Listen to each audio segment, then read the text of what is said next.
Good morning students. Present online ತರಗತಿಗಳಿಗೆ ಸ್ವಾಗತ. ನಾವೀಗ ಕ್ವಶನ್ ಆ್ಯಂಡ್ ಆನ್ಸರ್ಸ್ ಅನ್ನ ನೋಡ್ತಾ ಇದ್ವಿ. ಇವತ್ತು ನಾವು ಜೀವಕ್ರಿಯೆಗಳ ಚಾಪ್ಟರ್ ಮೇಲೆ ಇವತ್ತು ಯಾವ ರೀತಿಯಾಗಿ ಕ್ವಶನ್ಸ್ ಬರ್ತಾವು, ಅದಕ್ಕೆ ಯಾವ ರೀತಿಯಾಗಿ ಆನ್ಸರ್ ಮಾಡಬೇಕು ಅಂತೇಳಿ ವಿತ್ ಆನ್ಸರ್ ನಾನು ಹೇಳ್ತೀನಿ. ಈಗಾಗಲೇ ನಾನು ಹೇಳ್ದಂಗ ಕಠಿಣವಾದ ಪ್ರಶ್ನೆಗಳು ಮತ್ತು ರಿಪೀಟೆಡ್ ಕ್ವಶನ್ಗಳು ಮತ್ತು ಇಂಪಾರ್ಟೆಂಟ್ ಕ್ವಶನ್ ಮೇಲೆ ನಾನಿಲ್ಲಿ ಕಾನ್ಸಂಟ್ರೇಟ್ ಮಾಡ್ತೀನಿ. ಈಸಿ ಇರತ್ತೆ ಕ್ವಶನ್ ಅನ್ನು ನಾವು ಇದನ್ನ ಆ್ಯಪ್ ಒಳಗೆ ಅಪ್ಲೋಡ್ ಮಾಡಿರ್ತೀವಿ, ನೀವು ಅಲ್ಲಿ ನೋಡ್ಕೋಬಹುದು. ಅದರಲ್ಲಿ ಡೌಟ್ ಬಂದಿದ್ದನ್ನು ನೀವು ಕಮೆಂಟ್ ಸೆಕ್ಷನಲ್ಲಿ ಹಾಕಿದರೆ ನಾನು ಅದನ್ನ ನಿಮ್ಗೆ ಹೇಳ್ಕೊಡ್ತೀನಿ. ಈಗ ಜೀವಕ್ರಿಯೆಗಳೊಳಗೆ ಮಲ್ಟಿಪಲ್ ಚಾಯ್ಸ್ ಕ್ವಶನ್ಸ್ ಇದ್ರೊಳಗೆ ಜೂನ್ 2019 ಕೇಳಿರ್ತಕ್ಕಂಥ ಕ್ವಶನ್, ಸಣ್ಣ ಕರುಳಿನಲ್ಲಿ ನಡೆಯುವ ಜೀರ್ಣಕ್ರಿಯೆಗೆ ಸಂಬಂಧಿಸಿದಂತೆ ಸರಿಯಾದ ಹೇಳಿಕೆ ಎಂದರೆ ಅಂತ ಹೇಳಿ ಕೇಳರ. 4 ಆಪ್ಷನ್. ಎ, ಆಮ್ಲೀಯ ಆಹಾರವು ಪಿತ್ತರಸದಿಂದಾಗಿ ಕ್ಷಾರೀಯವಾಗುತ್ತದೆ. ಬಿ, ಹೈಡ್ರೋಕ್ಲೋರಿಕ್ ಆಮ್ಲದಿಂದಾಗಿ ಆಹಾರವು ಆಮ್ಲೀಯವಾಗುತ್ತದೆ. ಅಮೈಲೇಸ್ ಕ್ರಿಯೆಯಿಂದಾಗಿ ಪಿಷ್ಟವು ಜೀರ್ಣವಾಗುತ್ತದೆ. ಡಿ, ಪೆಪ್ಸಿನ್ ಕ್ರಿಯೆಯಿಂದಾಗಿ ಪ್ರೋಟೀನ್ ಜೀರ್ಣವಾಗುತ್ತದೆ ಅಂತ ಹೇಳಿ ಆಪ್ಷನ್ ಎ ಇಲ್ಲಿ ಏನಪ್ಪಾ ಅಂತಂದ್ರೆ ಆಮ್ಲೀಯ ಆಹಾರವು ಪಿತ್ತರಸದಿಂದಾಗಿ ಕ್ಷಾರೀಯವಾಗುತ್ತದೆ. ಇಲ್ಲೇ ಸರ್ಟನ್ ಆಸಿಡ್ಸ್ ಏನ್ ಮಾಡ್ತಾವಿಲ್ಲ, ಆಮ್ಲೀಯ ಆಹಾರದಿಂದ ಏನಾಗ್ತೈತಿ ಪಿತ್ತರಸ ಏನ್ ಮಾಡ್ತೈತಿ, ಆಮ್ಲೀಯ ಇದ್ದಿದ್ದು ಪ್ರತ್ಯಾಮ್ಲೀಯವಾಗಿ ಅಲ್ಲೇ ಮಾಡ್ತೈತಿ. ಇದ್ರ ಬಗ್ಗೆ ನಾನು ಡೈಜೆಸ್ಟಿವ್ ಸಿಸ್ಟಮ್ ಹೇಳ್ಬೇಕಾದ್ರೆ ಹೇಳಿದ್ದೆ. ಸೊ ಇಲ್ಲಿ ಆನ್ಸರ್ ಆಮ್ಲೀಯ ಆಹಾರವು ಪಿತ್ತರಸದಿಂದಾಗಿ ಕ್ಷಾರೀಯವಾಗುತ್ತದೆ. ಇಲ್ಲೇ ಯಕೃತ್ ಏನ್ ಮಾಡ್ತಿರ್ತದೆ, ಗಾಲ್ ಬ್ಲಾಡರ್ ಅದು ಏನ್ ಮಾಡ್ತಿರ್ತವೆ, ಪಿತ್ತರಸವನ್ನ ಇಲ್ಲ ಸಿಕ್ರಿಷನ್ ಮಾಡ್ತಾ ಇರ್ತಾವ ಅಂತ ಹೇಳಿ. ಇನ್ನ ಸೆಪ್ಟೆಂಬರ್ 2020 ಜೂನ್ 2020 ಕೇಳಿರ್ತಕ್ಕಂಥ ಕ್ವಶನ್, ಕಾರ್ಬೋಹೈಡ್ರೇಟ್ಗಳು, ಪ್ರೋಟೀನ್ಗಳು ಮತ್ತು ಕೊಬ್ಬುಗಳು ಸಂಪೂರ್ಣವಾಗಿ ಪಚನಗೊಳ್ಳುವ ಸ್ಥಳ. ಎ, ಜಠರ. ಬಿ, ದೊಡ್ಡ ಕರಳು. ಸಿ, ಸಣ್ಣ ಕರಳು. ಡಿ, ಯಕೃತ್ ಅಂತ ಹೇಳಿ ಆಪ್ಷನ್ ಬಂದ ಸಣ್ಣ ಕರಳು. ಇಲ್ಲಿ ಸಣ್ಣ ಕರಳಿನ ಕೆಲಸವನ್ನ ಹೇಳಿದ್ದೆ ನಾನು. ಯಾವ ರೀತಿಯಾಗಿ ನಾವು ಸೇವಿಸಿದಂತ ಆಹಾರ ಅಲ್ಲಿ ಮಿನಿಮಮ್ 6 ತಾಸು ನಮ್ಮ ಸಣ್ಣ ಕರುಳಿನಲ್ಲಿ ಅದು ಜೀರ್ಣ ಆಗಕ್ಕೆ ಟೈಮ್ ತಗೋತೈತೆ. ಯಾಕಂತಂದ್ರೆ ನಾವೀಗ ತಿಂದಿರ್ತಕ್ಕಂಥ ಆಹಾರವನ್ನು ಅತಿ ಸೂಕ್ಷ್ಮವಾದ ಸಣ್ಣ ಸಣ್ಣ ಕಣಗಳನ್ನಾಗಿ ಅಲ್ಲಿ ಮಾಡಿ ನೆಕ್ಸ್ಟ್ ಅದು ನಮಗೆ ಎನರ್ಜಿಯನ್ನು ಸಪ್ಲೈ ಮಾಡ್ತಿರ್ತೈತೆ ಅಥವಾ ನೆಕ್ಸ್ಟ್ ಆರ್ಗನ್ಸ್ಗೆ ಅದು ಕಳಿಸ್ತಾ ಇರ್ತೈತೆ ಅಂತ ಹೇಳಿ. ಇನ್ನು 3ನೇದು, ಮಾನವನ ದೇಹದ ಎಲ್ಲ ಭಾಗಗಳಿಂದ ರಕ್ತವನ್ನು ಹೃದಯಕ್ಕೆ ಸಾಗಿಸುವ ರಕ್ತನಾಳಗಳು ಯಾವುವು? ಜುಲೈ 2021 3ನೇ ಆನ್ಸರ್ ಏನು, ಅಭಿಧಮನಿಗಳು. ಅಭಿಧಮನಿಗಳ ಬಗ್ಗೆ ನಾವು ತಿಳ್ಕೊಂಡಿದ್ವಲ್ಲ, ಸೊ ಇಲ್ಲಿ ಅಭಿಧಮನಿಗಳು ಅಂತ ಹೇಳಿ ನೀವಿಲ್ಲಿ ಬರೀಬೇಕು. 4ನೇ ಕ್ವಶನ್, ಮಾನವನ ದೇಹದಲ್ಲಿ ಆಕ್ಸಿಜನ್ ರಹಿತ ರಕ್ತವನ್ನು ಹೃದಯದಿಂದ ಶ್ವಾಸಕೋಶಗಳಿಗೆ ಸಾಗಿಸುವ ರಕ್ತನಾಳಗಳು. ಇಲ್ಲಿ ಆಕ್ಸಿಜನ್ ರಹಿತ ರಕ್ತವನ್ನು ಅಂತ ಹೇಳ್ಯಾರ. ಸೊ ಇಲ್ಲಿ ಆಪ್ಷನ್ ಡಿ, ಉಪ್ಪಸಕ ಅಪಧಮನಿಗಳು ಅಂತ ಹೇಳಿ ಇಲ್ಲಿ ಬರೀಬೇಕು. ಆಮೇಲೆ 5ನೇ ಕ್ವಶನ್, ಸಸ್ಯಗಳಲ್ಲಿ ವಿಲೀನಗೊಳ್ಳಬಲ್ಲ ದ್ವಿತೀಯ ಸಂಶ್ಲೇಷಣೆಯ ಉತ್ಪನ್ನಗಳ ಸಾಗಾಣಿಕೆ. 5ನೇದು ವಸ್ತು ಸ್ಥಾನಾಂತರಣ ಅಂತ ಹೇಳಿ ಇಲ್ಲಿ ಮಾರ್ಕನ್ನ ಮಾಡಬೇಕು. ಇನ್ನು 6ನೇದು, ಸಸ್ಯಗಳಲ್ಲಿ ಕ್ಸೈಲಮ್ನ ಪ್ರಮುಖ ಕಾರ್ಯ. ಇದು ಹೇಳಿದ್ದೆ ನಾನು, ಆಹಾರವನ್ನ ಫ್ಲೋಯಮ್, ಕ್ಸೈಲಮ್ ಏನ್ ಮಾಡಿರ್ತೈತಿ, ವಾಟರ್. ಸೊ ನೀರಿನ ಸಾಗಾಣಿಕೆಯನ್ನ ಯಾವ್ದು ಮಾಡ್ತಾ ಇರ್ತೈತಿ, ಕ್ಸೈಲಮ್ ಇಲ್ಲೇ ಮಾಡ್ತಾ ಇರ್ತೈತಿ. ನೆಕ್ಸ್ಟ್ 16ನೇ ಕ್ವಶನ್, ಸಸ್ಯಗಳಲ್ಲಿ ಬಾಷ್ಪ ವಿಸರ್ಜನೆಯ ಪ್ರಕ್ರಿಯೆಯು ಆಪ್ಷನ್ ಎ, ಆಕ್ಸಿಜನ್ ಮತ್ತು ನೀರಿನ ಪ್ರಮಾಣವನ್ನು ಸಮತೋಲನಗೊಳಿಸುವುದು. ಬಿ, ಕ್ಸೈಲಮ್ ಅಂಗಾಂಶದಲ್ಲಿ ನೀರಿನ ಸ್ತಂಭ ಏರ್ಪಡಿಸಲು. ಸಿ, ವಿಲೀನಗೊಳ್ಳಬಲ್ಲ ದ್ಯುತಿ ಸಂಶ್ಲೇಷಣೆಯ ಉತ್ಪನ್ನಗಳ ಸಾಗಾಣಿಕೆಗೆ ಸಹಾಯ. ಡಿ, ಅಭಿಸರಣ ಒತ್ತಡ ನಿರ್ಮಾಣ ಮಾಡುವುದು ಅಂತ ಹೇಳೈತಿ. ಇಲ್ಲಿ 16ನೇದು ಆಪ್ಷನ್ ಏನು, ಬಿ, ಕ್ಸೈಲಮ್ ಅಂಗಾಂಶದಲ್ಲಿ ನೀರಿನ ಸ್ತಂಭ ಏರ್ಪಡಿಸಲು ಅಂತ ಹೇಳಿ ನೀವು ಬರಿಬೇಕು. 17, ಈ ಕ್ರಿಯೆಯ ಮೂಲಕ ಸಸ್ಯಗಳು ಹೆಚ್ಚಾದ ನೀರನ್ನು ಹೊರಹಾಕುತ್ತವೆ. ಬಾಷ್ಪ ವಿಸರ್ಜನೆ ಬಗ್ಗೆ ಹೇಳಿದ್ದೆ. ಅದು ಹೆಂಗಾಗ್ತೈತಿ, ತನ್ನಲ್ಲಿ ಹೆಚ್ಚಾದ ನೀರನ್ನು ಏನ್ ಮಾಡ್ತೈತಿ, ಹೊರಗಡೆ ಕಳಿಸ್ತಾ ಇರ್ತೈತಿ. ಆದ್ದರಿಂದ ನಾವು ಗಿಡದ ಕಡೆ ಹೋದಾಗ ನಮಗೆ ಏನು ಅನಿಸ್ತಿರ್ತೈತಲ್ಲ, ಬಾಷ್ಪ ವಿಸರ್ಜನೆ ಆಗೋದ್ರಿಂದ ಗಿಡದ ಹತ್ತಿರ ಹೋದಾಗ ಏನಾಗ್ತಿರ್ತೈತಿ, ನಮಗೆ ತಂಪಾದ ಒಂದು ಅನುಭವ ಅಲ್ಲೇ ಆಗ್ತಾ ಇರ್ತೈತಿ ಅಂತ ಹೇಳಿ. ಇನ್ನು 18, ಸಸ್ಯಗಳಲ್ಲಿ ಶೋಷಣ ಒತ್ತಡದ ಅಗತ್ಯವೆಂದರೆ ಅಂತ ಹೇಳಿ ಆಪ್ಷನ್ ಎ, ಬೇರು ಮತ್ತು ಮಣ್ಣಿನ ನಡುವಣ ಅಯಾನುಗಳ ಸಾರತೆಯಲ್ಲಿನ ವ್ಯತ್ಯಾಸವನ್ನು ನಿವಾರಿಸಲು. ಆಪ್ಷನ್ ಬಿ, ಎರಡೂ ದಿಕ್ಕುಗಳಲ್ಲಿ ಆಹಾರವನ್ನು ಸಾಗಿಸಲು. ಆಪ್ಷನ್ ಸಿ, ನೀರನ್ನು ಎತ್ತರದ ಭಾಗಗಳಿಗೆ ತೆಗೆದುಕೊಂಡು ಹೋಗಲು. ಆಪ್ಷನ್ ಡಿ, ಎಲೆಗಳಿಂದ ಅಧಿಕವಾದ ನೀರನ್ನು ಹೊರಹಾಕಲು. ಇದು ಆಗಸ್ಟ್ 2024 ಕೇಳಿದ್ದ ಕ್ವಶನ್. ಇಲ್ಲಿ ನೀರನ್ನು ಎತ್ತರದ ಭಾಗಗಳಿಗೆ ತೆಗೆದುಕೊಂಡು ಹೋಗಲು ಅಂತ ಹೇಳಿ ಇಲ್ಲಿ ನಾನು ಹೇಳಿದ್ದೆ. ಶೋಷಣೆ ಅಂತಂದ್ರೆ ಈಗ ಸಣ್ಣ ಸಣ್ಣ ಗಿಡ ಬೇರೆ ಇರ್ತಾವೆ. ಈಗ ಬಿದಿರಿನ ಗಿಡ ಅಥವಾ ನೀಲಗಿರಿ ಗಿಡ ಏನಾಗಿರ್ತಾವೆ, ಹೈಟ್ ಇರ್ತಾವೆ. ಈಗ ಕೆಳಗಿಂದ ಅಲ್ಲಿ ಹೋಗ್ಬೇಕು. ನೀರು ಯಾವ ರೀತಿಯಾಗಿ ಹೋಗ್ತೈತಿ, ಇಲ್ಲಿ ಶೋಷಣೆ ಆಗ್ತೈತಿ. ನೀರನ್ನು ಎತ್ತರದ ಭಾಗಗಳಿಗೆ ತೆಗೆದುಕೊಂಡು ಹೋಗಲು ಅಂತ ಹೇಳಿ ಬರಿಬೇಕು. ಇನ್ನ 1 ಅಂಕದ ಪ್ರಶ್ನೆಗಳು. ಏಪ್ರಿಲ್ 2019 ಕೇಳಿದ್ದು, ಸ್ನಾಯು ಕೋಶಗಳಲ್ಲಿ ಲ್ಯಾಕ್ಟಿಕ್ ಆಮ್ಲವು ಯಾವ ಸಂದರ್ಭದಲ್ಲಿ ಉತ್ಪತ್ತಿಯಾಗುತ್ತದೆ ಅಂತ ಹೇಳಿ ಹೇಳಿದ್ದಾರೆ. ಸ್ನಾಯು ಕೋಶಗಳಲ್ಲಿ ಆಕ್ಸಿಜನ್ ಕೊರತೆ ಇರುವಾಗ ಲ್ಯಾಕ್ಟಿಕ್ ಆಮ್ಲವು ಉತ್ಪತ್ತಿಯಾಗುತ್ತದೆ. ವಾಯುವಿಕ ಮತ್ತು ಅವಾಯುವಿಕ ಉಸಿರಾಟ ಹೇಳೋ ಮುಂದೆ ನಾನು ಹೇಳಿದೆ, ಈಗ ಯಾರಿಗಾರ ಒಂದ್ ಕಡೆ ಪೇನ್ ಬರಾಕತ್ತಪ್ಪ ಅಂತಂದ್ರೆ, ಈಗ ಜಾಸ್ತಿ ಓಡ್ದಾಗಾಯ್ತು ಹಿಂಗೆಲ್ಲ ಪೇನ್ ಬರಾಕತ್ತೈತಿ ಅಂತಂದ್ರೆ ಅಲ್ಲಿ ಏನಾಗಿರ್ತೈತಿ, ಆಕ್ಸಿಜನ್ ರಹಿತ ಇರ್ತೈತಿ ಮತ್ತು ಅಲ್ಲಿ ಲ್ಯಾಕ್ಟಿಕ್ ಆಮ್ಲದ ಒಂದು ಉತ್ಪತ್ತಿಯಿಂದ ಏನಾಗ್ತೈತಿ, ನಮಗೆ ಸ್ನಾಯು ಸೆಳೆತ ಆಗ್ತೈತಿ ಅಂತ ಹೇಳಿದೆ. ಸೊ ಇಲ್ಲ ಆನ್ಸರ್, ಸ್ನಾಯು ಕೋಶಗಳಲ್ಲಿ ಆಕ್ಸಿಜನ್ ಕೊರತೆ ಇರುವಾಗ ಲ್ಯಾಕ್ಟಿಕ್ ಆಮ್ಲವು ಉತ್ಪತ್ತಿಯಾಗುತ್ತದೆ ಅಂತ ಹೇಳಿ ಬರಿಬೇಕು. ನೆಕ್ಸ್ಟ್, ಪಕ್ಷಿ ಮತ್ತು ಸ್ತನಿಗಳಲ್ಲಿ ಆಕ್ಸಿಜನ್ ಪೂರೈಕೆ ಹೆಚ್ಚು ಸಮರ್ಥವಾಗಿದೆ, ಏಕೆ? ಕಾರಣ ಕೊಡಿ ಅಂತ ಹೇಳಿ ಕ್ವಶನ್ ಅನ್ನ ಕೇಳಿದ್ದಾರೆ. ಹೃದಯದ ಎಡ ಮತ್ತು ಬಲಭಾಗಗಳು ಪ್ರತ್ಯೇಕವಾಗಿದ್ದು ಆಕ್ಸಿಜನ್ ಯುಕ್ತ ಮತ್ತು ಆಕ್ಸಿಜನ್ ರಿಕ್ತ ನಾಳಗಳು ಮಿಶ್ರಣವಾಗುವುದಿಲ್ಲ. ಇದ್ರ ಬಗ್ಗೆ ನಾ ಹೇಳಿದ್ದೆ, ಅಲ್ಲೇ ಸಪರೇಟ್ ಪಾರ್ಟ್ಸ್ ಇರ್ತಾವ. ಇಲ್ಲಿ ಎದ್ರ ಒಳಗ ಸ್ತನಿಗಳು ಮತ್ತು ಪಕ್ಷಿಗಳಲ್ಲಿ ಆಕ್ಸಿಜನ್ ರಹಿತ ಮತ್ತು ಆಕ್ಸಿಜನ್ ಅದಕ್ಕೆ ಸಪರೇಟ್ ಆಗಿರೋದ್ರಿಂದ ಅಲ್ಲಿ ಏನಾಗ್ತೈತಿ, ಹೃದಯದ ಎಡ ಮತ್ತು ಬಲಭಾಗಗಳು ಪ್ರತ್ಯೇಕವಾಗಿದ್ದು ಅಲ್ಲೇ ಪ್ರತ್ಯೇಕ ಇರ್ತಾವು. ಪ್ರತ್ಯೇಕವಾಗಿದ್ದು ಆಕ್ಸಿಜನ್ ಯುಕ್ತ ಮತ್ತು ಆಕ್ಸಿಜನ್ ರಿಕ್ತ ರಕ್ತನಾಳಗಳು ಅಲ್ಲೇ ಮಿಶ್ರಣವಾಗುವುದಿಲ್ಲ. ಆದ್ದರಿಂದ ಅದು ಈಸಿಯಾಗಿ ಇರ್ತೈತಿ ಅಂತ ಹೇಳಿ ಬರೀಬೇಕು. 22ನೇದು, ಹುಲಿ ಸಿಂಹಕ್ಕಿಂತ ಜಿಂಕೆ ಮೊಲಗಳು ಉದ್ದವಾದ ಸಣ್ಣ ಕರುಳನ್ನು ಹೊಂದಿದೆ. ಇಲ್ಲೇ 22 ಹುಲಿ ಸಿಂಹಕ್ಕಿಂತ ಜಿಂಕೆ ಮೊಲಗಳು ಉದ್ದವಾದ ಸಣ್ಣ ಕರುಳನ್ನು ಹೊಂದಿದೆ, ಏಕೆ ಅಂತ ಹೇಳಿ. ಇಲ್ಲಿ ಸೆಲ್ಯುಲೋಸ್ ಅನ್ನು ಜೀರ್ಣ ಮಾಡಲು ಅಂತ ಹೇಳಿದೆ. ನಾವೊಂದು ಕುರಿಯದ ಒಂದು ಎಕ್ಸಾಂಪಲ್ ತಗೊಂಡು ನಿಮಗೆ ಹೇಳಿದ್ದೆ. ಯಾಕಪ್ಪ ಅಂತಂದ್ರೆ ಅಲ್ಲೇ ಅವು ತಿಂತಕ್ಕಂಥ ಹುಲ್ಲೊಳಗೆ ಏನಾಗಿರ್ತೈತಿ, ಸೆಲ್ಯುಲೋಸ್ ಅಂಶ ಇರ್ತೈತಿ. ಅದು ಜೀರ್ಣ ಆಗಕ್ಕೆ ಏನ್ ಬೇಕು, ಸರ್ಟೆನ್ ಟೈಮ್ ಬೇಕು. ಅದಕ್ಕೆ ಅವೇನ್ ಮಾಡ್ತಿರ್ತಾವ, ರಾತ್ರಿ ಬಾಯಿನ ಮೆಲಕ್ ಹಾಕ್ತಾ ಇರ್ತಾವ. ಹೆಂಗ್ ಮಾಡ್ತಾವಪ್ಪ ಅಂತಂದ್ರೆ, ಹೋದಾಗ ಎಷ್ಟು ಬೇಕಲ್ಲ ಅಷ್ಟು ಅದನ್ನ ಆಹಾರವನ್ನು ನಾವು ಸ್ಟೋರ್ ಮಾಡ್ಕೊಂಡ್ಬರ್ತಾವ. ಸ್ಟೋರ್ ಮಾಡ್ಕೊಂಡ್ಬಂದು ಹೊಟ್ಟೆ ಒಳಗಿದ್ದನ್ನ ಹೊಳ್ಳಿ ಬಾಯೊಳಗೆ ತಗೋತಾವ. ರಾತ್ರಿ ಹೊತ್ತು ತಗೊಂಡು ಅವೇನ್ ಮಾಡ್ತಾವ, ಮೆಲಕ್ ಹಾಕ್ತಿರ್ತಾವ. ನೀವು ರಾತ್ರಿ ಅಬ್ಸರ್ವ್ ಮಾಡಿದ್ರೆ ಅವೇನ್ ಮಾಡ್ತಿರ್ತಾವ, ಬಾಯನ್ನ ಮೆಲಕ್ ಹಾಕ್ತಿರ್ತಾವ. ಅಲ್ಲೇ ಸೆಲ್ಯುಲೋಸ್ ಡೈಜೆಷನ್ ಆಗಕ್ಕೆ ಏನ್ ಬೇಕು, ಸರ್ಟೆನ್ ಟೈಮ್ ಬೇಕು, ಜಾಸ್ತಿ ಟೈಮ್ ಬೇಕು. ಅದೇ ಸಿಂಹ ಮತ್ತು ಪ್ರಾಣಿಗಳು ಇವು ರೆಗ್ಯುಲರ್ ಆಗಿ ತಿಂತಿರ್ತಾವ. ಸಿಂಹ ಮತ್ತು ಪ್ರಾಣಿಗಳು ಮಾಂಸಾಹಾರವನ್ನು, ಅಲ್ಲಿ ಸೆಲ್ಯುಲೋಸ್ ಅನ್ನೋ ಅಂಶ ಇರಲ್ಲ. ಸೊ ಅದು ಈಸಿಯಾಗಿ ಡೈಜೆಸ್ಟ್ ಆಗ್ತಾ ಇರ್ತದೆ. ಸೊ ಅದಕ್ಕೆ ರೀಸನ್ ಏನಪ್ಪಾ ಅಂತಂದ್ರೆ ಸೆಲ್ಯುಲೋಸ್ ಅನ್ನು ಜೀರ್ಣ ಮಾಡಲು ಅಂತ ಹೇಳಿ ಬರೀಬೇಕು. 23ನೇದು, ಜಲಚರಗಳ ಉಸಿರಾಟದ ದರವು ನೆಲಜೀವಿಗಳಲ್ಲಿ ಕಂಡು ಬರುವುದಕ್ಕಿಂತ ಹೆಚ್ಚು ವೇಗವಾಗಿರುತ್ತದೆ, ಏಕೆ ಅಂತ ಹೇಳಿ ಕೇಳೋದು. ಗಾಳಿಯಲ್ಲಿನ ಆಕ್ಸಿಜನ್ ಪ್ರಮಾಣಕ್ಕಿಂತ ನೀರಿನಲ್ಲಿ ಆಕ್ಸಿಜನ್ ಪ್ರಮಾಣ ಕಡಿಮೆ ಇರುತ್ತದೆ. ಇದನ್ನ ಡಿಸಾಲ್ವ್ಡ್ ಆಕ್ಸಿಜನ್ ಬಗ್ಗೆ ನಾ ಹೇಳಿದ್ದೆ ನೀರೊಳಗ. ಆಮೇಲೆ ಫಿಶ್ ಎಕ್ಸಾಂಪಲ್ ಕೊಟ್ಟಿದ್ವಿ ನಾವು. ಕಿವಿರುಗಳ ಮೂಲಕವು ಡಿಸಾಲ್ವ್ಡ್ ಆಕ್ಸಿಜನ್ ನ ತಗೊಂಡು ತಮ್ಮ ಜೀವಕ್ರಿಯೆಗಳನ್ನ ಮಾಡ್ತಾವು ಅಂತ ಹೇಳಿ ನಾವು ಕಲ್ತಿದ್ವಿ. ಸೊ ಗಾಳಿಯಲ್ಲಿನ ಆಕ್ಸಿಜನ್ ಪ್ರಮಾಣಕ್ಕಿಂತ ನೀರಿನಲ್ಲಿನ ಆಕ್ಸಿಜನ್ ಪ್ರಮಾಣ ಕಡಿಮೆ ಇರುತ್ತದೆ.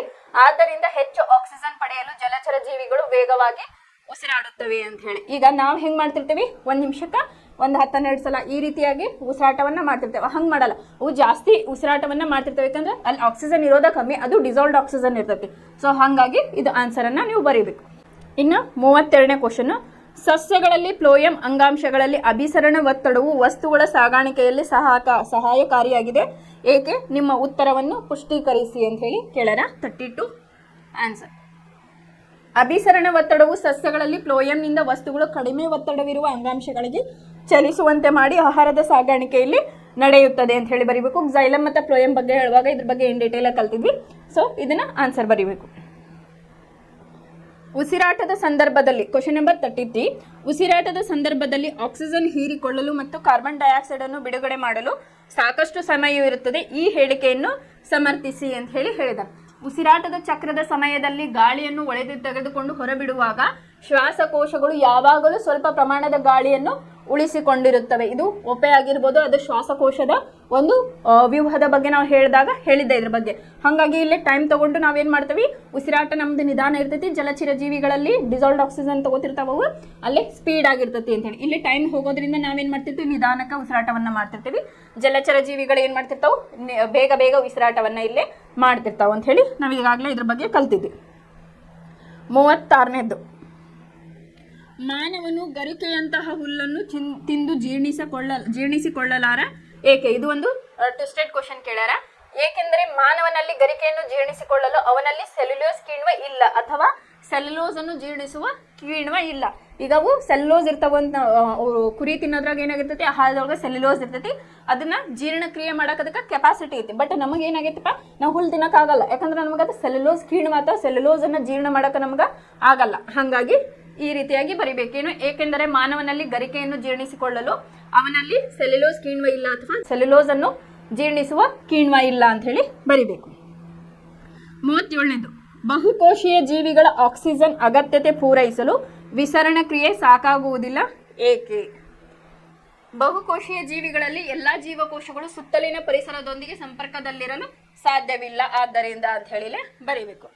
ಇನ್ನು 47ನೇದು, ಎ ಮತ್ತು ಬಿ ಎಂಬ ಇಬ್ಬರು ವ್ಯಕ್ತಿಗಳ ರಕ್ತದಲ್ಲಿರುವ ಹಿಮೋಗ್ಲೋಬಿನ್ ಪ್ರಮಾಣವು ಕ್ರಮವಾಗಿ 9 ಗ್ರಾಂ ಪರ್ ಡಿಐ ಹಾಗೂ 13 ಗ್ರಾಂ ಪರ್ ಡಿಐ ಎಂದು ಕಂಡು ಬಂದಿದೆ. ಅವರ ದೇಹದಲ್ಲಿನ ಆಕ್ಸಿಜನ್ ಪೂರೈಕೆ ಪ್ರಮಾಣಕ್ಕೆ ಸಂಬಂಧಿಸಿದಂತೆ ಯಾವ ಹೇಳಿಕೆ ಸರಿಯಾಗಿದೆ? ಈ ವ್ಯಕ್ತಿ ಎಗಿಂತ ಬಿ ಯಲ್ಲಿ ಹೆಚ್ಚಾಗಿದೆ ಅಂತ ಹೇಳಿ ನೀವು ಇಲ್ಲಿ ಬರೀಬೇಕು. ಇದು ಕ್ವಶನ್ ಅನ್ನ ನಾನು ನಿಮಗೆ ಅಪ್ಲೋಡ್ ಮಾಡಿರ್ತೀನಿ ನೋಡ್ರಿ. ಇದು ಒಂದು ಜನರಲ್ ನಾಲೆಡ್ಜ್ ಕ್ವಶನ್ ಟೈಪ್ ಇಲ್ಲೇ ಕೇಳ್ಯಾರ. ಅಂದ್ರೆ ಎ ಮತ್ತು ಬಿ ಎಂಬ ಇಬ್ಬರ ವ್ಯಕ್ತಿಗಳ ರಕ್ತದಲ್ಲಿನ ಹಿಮೋಗ್ಲೋಬಿನ್ ಪ್ರಮಾಣವು 9 ಗ್ರಾಂ ಪರ್ ಡಿಎಲ್ ಹಾಗೂ 9 ಗ್ರಾಂ ಪರ್ ಡಿಎಲ್ ಅಂತ ಹೇಳಿ, ಅಂದ್ರೆ 9ಕ್ಕಿಂತ ಇಲ್ಲಿ 13 ಜಾಸ್ತಿ ಐತಿ. ಅವರ ದೇಹದಲ್ಲಿನ ಆಕ್ಸಿಜನ್ ಪೂರೈಕೆ ಪ್ರಮಾಣಕ್ಕೆ ಸಂಬಂಧಿಸಿದಂತೆ ಯಾವ ಹೇಳಿಕೆ ಸರಿಯಾಗಿದೆ ಅಂತ ಹೇಳಿ. ಇಲ್ಲೇ ಎ ವ್ಯಕ್ತಿಗಿಂತ ಬಿ ಯಲ್ಲಿ ಹೆಚ್ಚಾಗಿದೆ. ಅಲ್ಲಿ ನೋಡಿದ್ರೆ ಗೊತ್ತಾಗ್ತದೆ ಹಿಮೋಗ್ಲೋಬಿನ್ ವೇರಿಯೇಷನ್ ಐತಿ. 9 ಮತ್ತು 13 ಐತಿ. 13 ಇದ್ದಲ್ಲಿ ಏನಾಗಿರ್ತೈತಿ ಆಟೋಮೆಟಿಕ್ ಹೆಚ್ಚಾಗಿರ್ತೈತಿ. ಸೊ ವ್ಯಕ್ತಿ ಎಗಿಂತ ಬಿ ಯಲ್ಲಿ ಹೆಚ್ಚಾಗಿದೆ ಅಂತ ಹೇಳಿ ಬರೀಬೇಕು. ಇನ್ನು 48ನೇ ಕ್ವಶನ್, ಸ್ತನಿಗಳಲ್ಲಿ ರಕ್ತ ಪರಿಚಲನೆಯ ರೇಖಾತ್ಮಕ ನಿರೂಪಣೆಯನ್ನು ಕೆಳಗೆ ನೀಡಲಾಗಿದೆ. ಇದು ಏಪ್ರಿಲ್ 2024 ಕೇಳಿರ್ತಕ್ಕಂಥ ಕ್ವಶನ್. ಇಲ್ಲೊಂದು ಸಣ್ಣ ಡಯಾಗ್ರಾಮ್ ಅನ್ನ ಕೊಟ್ಟಿದ್ದಾರೆ, ಇದ್ರ ಮೇಲೆ ಆನ್ಸರ್ ಮಾಡ್ರಿ ಅಂತ ಹೇಳಿ. ಅಂದ್ರೆ ಸ್ತನಿಗಳಲ್ಲಿ ರಕ್ತ ಪರಿಚಲನೆಯ ರೇಖಾತ್ಮಕ ನಿರೂಪಣೆಯನ್ನು ಕೆಳಗೆ ನೀಡಲಾಗಿದೆ. ಇಲ್ಲೇ ಏರೋ ಮಾರ್ಕ್ ಅನ್ನ ಕೊಟ್ಟಾರ. ಇಲ್ಲೇ ದೇಹದ ಭಾಗಗಳು, ಹೃದಯ ಮತ್ತೆ ಶ್ವಾಸಕೋಶ ಅಂತ ಹೇಳಿ. ಇಲ್ಲೇ 48 X = ಅಪಧಮನಿ, Y = ಅಭಿಧಮನಿ. ಎರಡನೇದು ಅಭಿಧಮನಿಯು ಕವಾಟಗಳನ್ನು ಹೊಂದಿದೆ ಅಂತ ಹೇಳಿಲ್ಲ ಬರೀಬೇಕು ನೀವು. ಇಲ್ಲೇನ್ ಮಾಡ್ಯಾರ ಚಿತ್ರದೊಳಗ ಎಕ್ಸ್ ಮತ್ತು ವಾಯ್ ಅಂತ ಹೇಳ್ಕೊಟ್ಟಾರ. ಸೊ ಹಾಗಾಗಿ ಇಲ್ಲಿ ಏನ್ ಮಾಡ್ಯಾರ X = ಏನಿಲ್ಲ ಅಪಧಮನಿ, ಆಮೇಲೆ Y = ಅಭಿಧಮನಿ. ಎರಡನೇ ಆನ್ಸರ್ ಅಭಿಧಮನಿಯು ಕವಾಟಗಳನ್ನು ಹೊಂದಿದೆ ಅಂತ ಹೇಳಿಲ್ಲ ಬರ್ದಾರ. ಇಲ್ಲಿ ಕಂಡೀಷನ್ ಅನ್ನ ಕೊಟ್ಟಿದ್ದಾರೆ ಅವ್ರೆ. ಕ್ವಶನ್ ಕೇಳಿ. ಒಂದನೇದು ರಕ್ತನಾಳ ಎಕ್ಸ್ ಮತ್ತು ವಾಯ್ಗಳನ್ನು ಹೆಸರಿಸಿ. ಸೊ ಎಕ್ಸ್ ಅಂದ್ರೆ ಅಪಧಮನಿ, ವಾಯ್ ಅಂದ್ರೆ ಅಭಿಧಮನಿ. ಎರಡನೇ ಕಂಡೀಷನ್ ಕ್ವಶನ್, ಯಾವ ನಾಳವು ಕವಾಟವನ್ನು ಹೊಂದಿದೆ? ಸೊ ಇಲ್ಲೇ ಅಭಿಧಮನಿಯು ಕವಾಟಗಳನ್ನು ಹೊಂದಿದೆ ಅಂತ ಹೇಳಿ ಬರೀಬೇಕು. ಇನ್ನು 49ನೇ ಕ್ವಶನ್, ಸಸ್ಯಗಳಲ್ಲಿ ಬಾಷ್ಪ ವಿಸರ್ಜನೆಯ ಪ್ರಾಮುಖ್ಯತೆಯನ್ನು ಹೆಸರಿಸಿ ಅಂತ ಹೇಳಿ. ಸಸ್ಯಗಳಿಗೆ ಹೆಚ್ಚಾದ ನೀರನ್ನು ಹೊರಹಾಕುವುದು, ನೀರಿನ ಮೇಲ್ಮುಖ ಚಲನೆಗೆ ಸಹಾಯ ಮಾಡುವುದು. ಮೇಲ್ಮುಖ ಚಲನೆ ಅಂದ್ರೆ ನಾ ಇದ್ರ ಬಗ್ಗೆ ಹೇಳಿದ್ದೆ, ಮೇಲ್ಮುಖ ಮತ್ತು ಕೆಳಮುಖ ಚಲನೆ ಬಗ್ಗೆ ಈಗಾಗಲೇ ಕಲ್ತೇವೆ ನಾವು.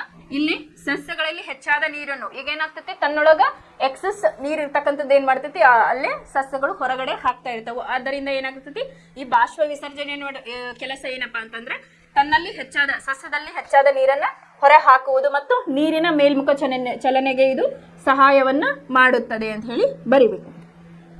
ಇನ್ನು 2 ಅಂಕದ ಪ್ರಶ್ನೆಗಳು. ತೆರೆದ ಪತ್ರರಂಧ್ರವನ್ನು ತೋರಿಸುವ ಚಿತ್ರವನ್ನು ಬರೆದು ಕೆಳಗಿನ ಭಾಗಗಳನ್ನು ಗುರುತಿಸಿ. ಒಂದನೇದು ಕಾವಲು ಕೋಶಗಳು, ಇನ್ನೊಂದು ಪತ್ರರಂಧ್ರ. ಜೂನ್ 2019, ಮೇ 2015 2025 ಕೇಳಿರ್ತಕ್ಕಂಥ ಕ್ವಶನ್. ಇದನ್ನ ಡ್ರಾ ಮಾಡಿ. ಕಾವಲು ಜೀವಕೋಶಗಳು ಅಂದ್ರೆ ಇವು, ಆಮೇಲೆ ಪತ್ರರಂಧ್ರ ಇದನ್ನ ತೋರಿಸಿದ್ರೆ ಸಾಕು. 3 ಮಾರ್ಕ್ಸ್ ಕ್ವಶನ್ ಇದು.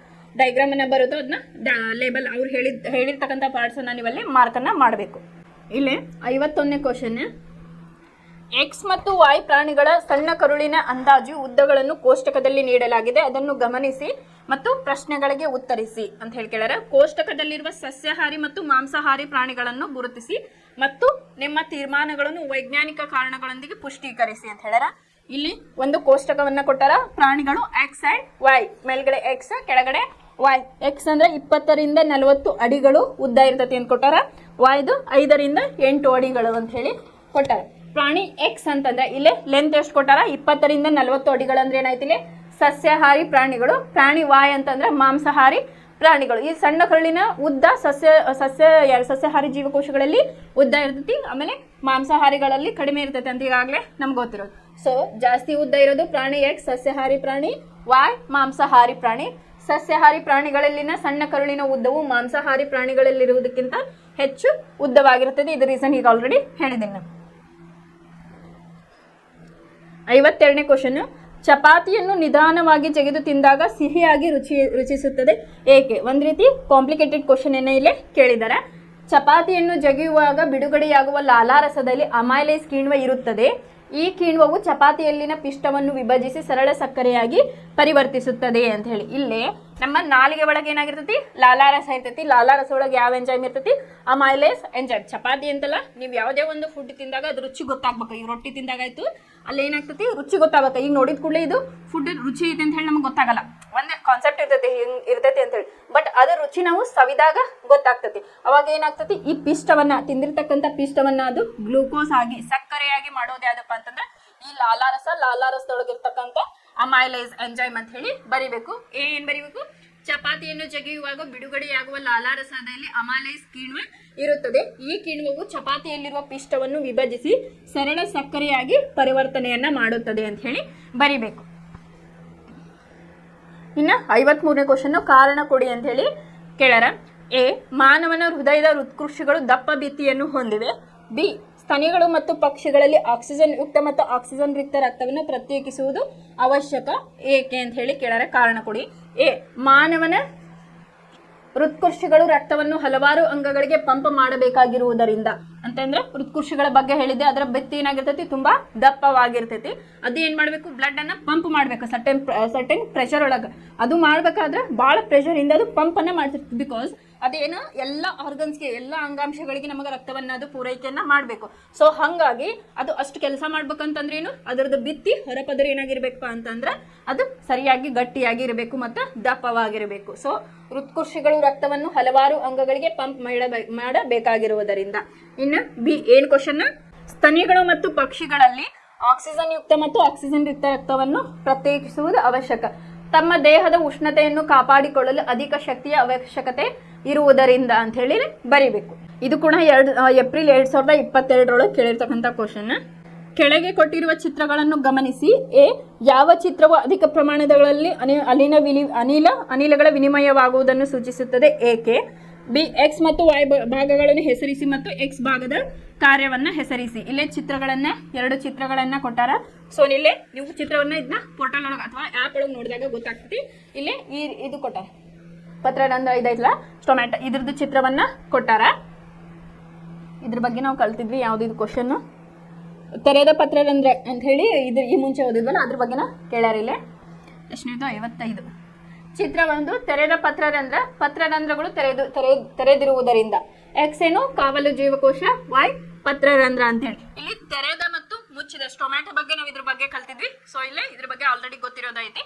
ಸೊ ನೀವೇನ್ ಮಾಡ್ರಿ, ಚಿತ್ರ 1, ತೆರೆದ ಪತ್ರರಂಧ್ರಗಳು ತೆರೆದಿರುವುದರಿಂದ. ಎಕ್ಸ್ ಇಲ್ಲಿ ಕಾವಲು ಜೀವಕೋಶ ಅಥವಾ ಕಾವಲು ಕೋಶ. ವೈ ಪತ್ರರಂಧ್ರ ಅಂತ ಹೇಳಿಲೆ ಬರೀಬೇಕು. ಇದು ಮಾರ್ಚ್ 2023 ಕೇಳಿರ್ತಕ್ಕಂಥ ಕ್ವಶನ್. ನೆಫ್ರಾನ್ರ ರಚನೆಯನ್ನು ತೋರಿಸುವ ಚಿತ್ರವನ್ನು ಬರೆಯಿರಿ ಮತ್ತು ಗ್ಲಾಮರುಲಸ್ ಅನ್ನು ಗುರುತಿಸಿ ಅಂತ ಹೇಳಿ ಹೇಳ್ಯಾರ. ಸೊ ಇದು ಒಂದು ನೆಫ್ರಾನ್ನ ಚಿತ್ರ. ಈ ರೀತಿಯಾಗಿ ಮಾಡಿ ಇಲ್ಲಿ ಗ್ಲಾಮರುಲಸ್ ಅನ್ನ ನೀವು ಭಾಗಗಳನ್ನ ಗುರುತಿಸಬೇಕು. ಇಲ್ಲೇ ಬಯಾಲಜಿ ಒಳಗೆ ಹೆಂಗಿರ್ತೈತಿ ಅಂತಂದ್ರೆ, ಸಪೋಸ್ ನಿಮ್ಗೆ ಡ್ರಾಯಿಂಗ್ ಬಂತು ವಿತ್ ಪಾರ್ಟ್ಸ್ ಬಂತಂದ್ರೆ ಅಟ್ಲೀಸ್ಟ್ ನಿಮ್ಗೆ 1 or 2 ಮಾರ್ಕ್ಸ್ ಅಲ್ಲೇ ಪಾರ್ಟ್ಸ್ ಲೇಬಲ್ ಮಾಡಿದ್ರೆ ಬರ್ತಿರ್ತಾವೆ. ಎಕ್ಸ್ಪ್ಲೇನ್ ಮಾಡಕ್ಕೆ ನಿಮ್ಗೆ ಏನೋ ಕನ್ಫ್ಯೂಸ್ ಆದ್ರೂ ಕೂಡ ಇಲ್ಲೇ ಪಾರ್ಟ್ಸ್ ಲೇಬಲ್ ಮಾಡೋದು, ಡ್ರಾಯಿಂಗ್ ಅನ್ನ ಪ್ರಾಕ್ಟೀಸ್ ಇಲ್ಲೇ ಮಾಡಲೇಬೇಕು ನೀವು. ಆಮೇಲೆ 57, ಪಿತ್ತರಸದ ಕಾರ್ಯವೇನು? ಆಹಾರವನ್ನು ಕ್ಷಾರೀಯಗೊಳಿಸುವುದು ಮತ್ತು ಕಿಣ್ವಗಳ ಕಾರ್ಯಕ್ಷಮತೆಯನ್ನು ಹೆಚ್ಚಿಸಲು ದೊಡ್ಡ ದೊಡ್ಡ ಕೊಬ್ಬಿನ ಕಣಗಳನ್ನು ಚಿಕ್ಕ ಚಿಕ್ಕ ದುಂಡು ಕಣಗಳಾಗಿ ವಿಭಜಿಸುವುದು ಅಂತೇಳಿ ಬರಿಬೇಕು.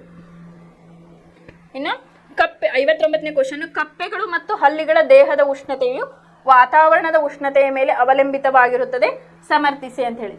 ಇವು 3 ಕೋಣೆಗಳ ಹೃದಯವನ್ನು ಹೊಂದಿವೆ. ಆಕ್ಸಿಜನ್ ಯುಕ್ತ ಮತ್ತು ಆಕ್ಸಿಜನ್ ರಿಕ್ತ ರಕ್ತವು ಸ್ವಲ್ಪ ಮಟ್ಟಿಗೆ ಮಿಶ್ರಣವಾಗುತ್ತದೆ ಅಂತ ಹೇಳಿ ನೀವು ಬರಿಬೇಕು. ಇದ್ರ ಬಗ್ಗೆ ಉಭಯವಾಸಿ ಬಗ್ಗೆ ನಾ ಹೇಳ್ಬೇಕಾದ್ರೆ ಇದ್ರ ಬಗ್ಗೆ ಇನ್ ಡೀಟೇಲ್ ಆಗಿ ಹೇಳಿನಿ. ಕ್ಲಾಸ್ ನೀವು ಕೇಳಿದ್ರೆ ಅಲ್ಲಿ ಗೊತ್ತಾಗ್ತದೆ.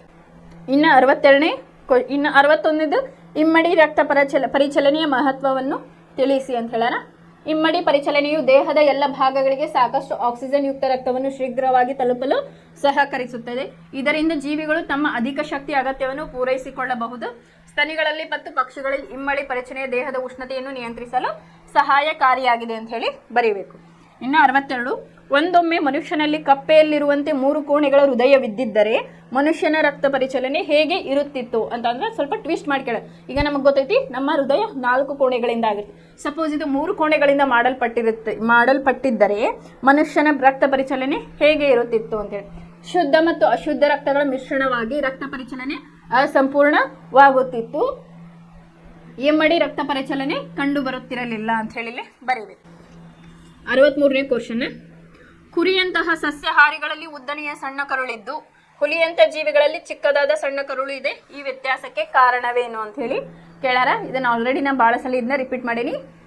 ಹುಲ್ಲನ್ನು ತಿನ್ನುವ ಸಸ್ಯಾಹಾರಿಗಳಲ್ಲಿ ಸೆಲ್ಯುಲೋಸ್ ಅನ್ನು ಜೀರ್ಣಿಸುವ ಸಲುವಾಗಿ ಉದ್ದನೆಯ ಸಣ್ಣ ಕರುಳಿದೆ. ಆದರೆ ಹುಲಿಯಂತ ಮಾಂಸಾಹಾರಿಗಳಲ್ಲಿ ಮಾಂಸವು ಸುಲಭವಾಗಿ ಜೀರ್ಣವಾಗುತ್ತದೆ. ಹಾಗಾಗಿ ಮಾಂಸಾಹಾರಿಗಳಲ್ಲಿ ಗಿಡ್ಡವಾದ ಅಥವಾ ಸಣ್ಣ ಕರಳನ್ನು ಹೊಂದಿದೆ. ಇನ್ನು ನಾವು ಮೀಡಿಯಂ, ಆ ಕಡೆ ಉದ್ದನೂ ಅಲ್ಲ ಗಿಡ್ಡನೂ ಅಲ್ಲ, ಆ ರೀತಿಯಾಗಿ ಕರಳನ್ನು ನಾವು ಮನುಷ್ಯರು ಹೊಂದಿದ್ದೇವೆ. 64ನೇ ಕ್ವಶನ್, ಮರುಭೂಮಿಯಲ್ಲಿ ಬೆಳೆಯುವ ಸಸ್ಯಗಳಲ್ಲಿ ದ್ಯುತಿ ಸಂಶ್ಲೇಷಣೆ ಕ್ರಿಯೆಯು ಸಾಮಾನ್ಯ ಸಸ್ಯಗಳಲ್ಲಿ ನಡೆಯುವಂತೆ ಇರುವುದಿಲ್ಲ. ಈ ಹೇಳಿಕೆಯನ್ನು ಪುಷ್ಟೀಕರಿಸಿ ಅಂತ ಹೇಳ್ಯಾರ. ಮರುಭೂಮಿಯಲ್ಲಿ ಬೆಳೆಯುವ ಸಸ್ಯಗಳು ನೀರಿನ ಅಭಾವವನ್ನು ಎದುರಿಸುವುದರಿಂದ ಬೆಳಗಿನ ಸಮಯದಲ್ಲಿ ಪತ್ರರಂಧ್ರಗಳು ಮುಚ್ಚಿ ಬಾಷ್ಪ ವಿಸರ್ಜನೆಯನ್ನು ತಡೆಗಟ್ಟುತ್ತದೆ ಅಂತ ಹೇಳಿ. ಇದೇನಾರ ಪತ್ರರಂಧ್ರ ಇಲ್ಲೇ ಓಪನ್ ಆಯ್ತಪ್ಪ ಅಂತಂದ್ರೆ ಬಿಸಿಲಿಗೆ ಏನಾಗಿರ್ತೈತಿ ಅಲ್ಲೇ ಸುಟ್ಟು ಆ ಸಸ್ಯ ಸಾಯುವಂತ ಚಾನ್ಸಸ್ ಇರ್ತೈತಿ. ಯಾಕಂದ್ರೆ ಇಲ್ಲಿಗಿಂತ ಅಲ್ಲೇನಾಗಿರ್ತೈತಿ, ಮರುಭೂಮಿಯೊಳಗೆ ಬಿಸಿಲು ಸೂರ್ಯನ ಕಿರಣಗಳು ಅತಿಯಾಗಿ ಅಲ್ಲಿ ಪ್ರಭಾವನ್ನ ಬೀರ್ತಾ ಇರ್ತಾವ. ಹಂಗಾಗಿ ಇಲ್ಲಿ ಏನಾಗಿರ್ತಾವ, ಬೆಳಗಿನ ಸಮಯದಲ್ಲಿ ಪತ್ರರಂಧ್ರಗಳು ಮುಚ್ಚಿ ಬಾಷ್ಪ ವಿಸರ್ಜನೆ ತಡೆಗಟ್ಟುತ್ತವೆ. ಇವೇನ್ ಮಾಡ್ತಾವ, ರಾತ್ರಿ ಹೊತ್ತಿನಾಗ ತಮ್ಮ ಕ್ರಿಯೆಗಳನ್ನ ಅಲ್ಲಿ ಮಾಡ್ಕೋತಿರ್ತಾವೆ. ರಾತ್ರಿ ವೇಳೆಯಲ್ಲಿ ಕಾರ್ಬನ್ ಡೈಆಕ್ಸೈಡ್ ಅನ್ನು ತೆಗೆದುಕೊಂಡು ಮಧ್ಯಂತರ ವಸ್ತುವೊಂದನ್ನು ತಯಾರಿಸುತ್ತವೆ.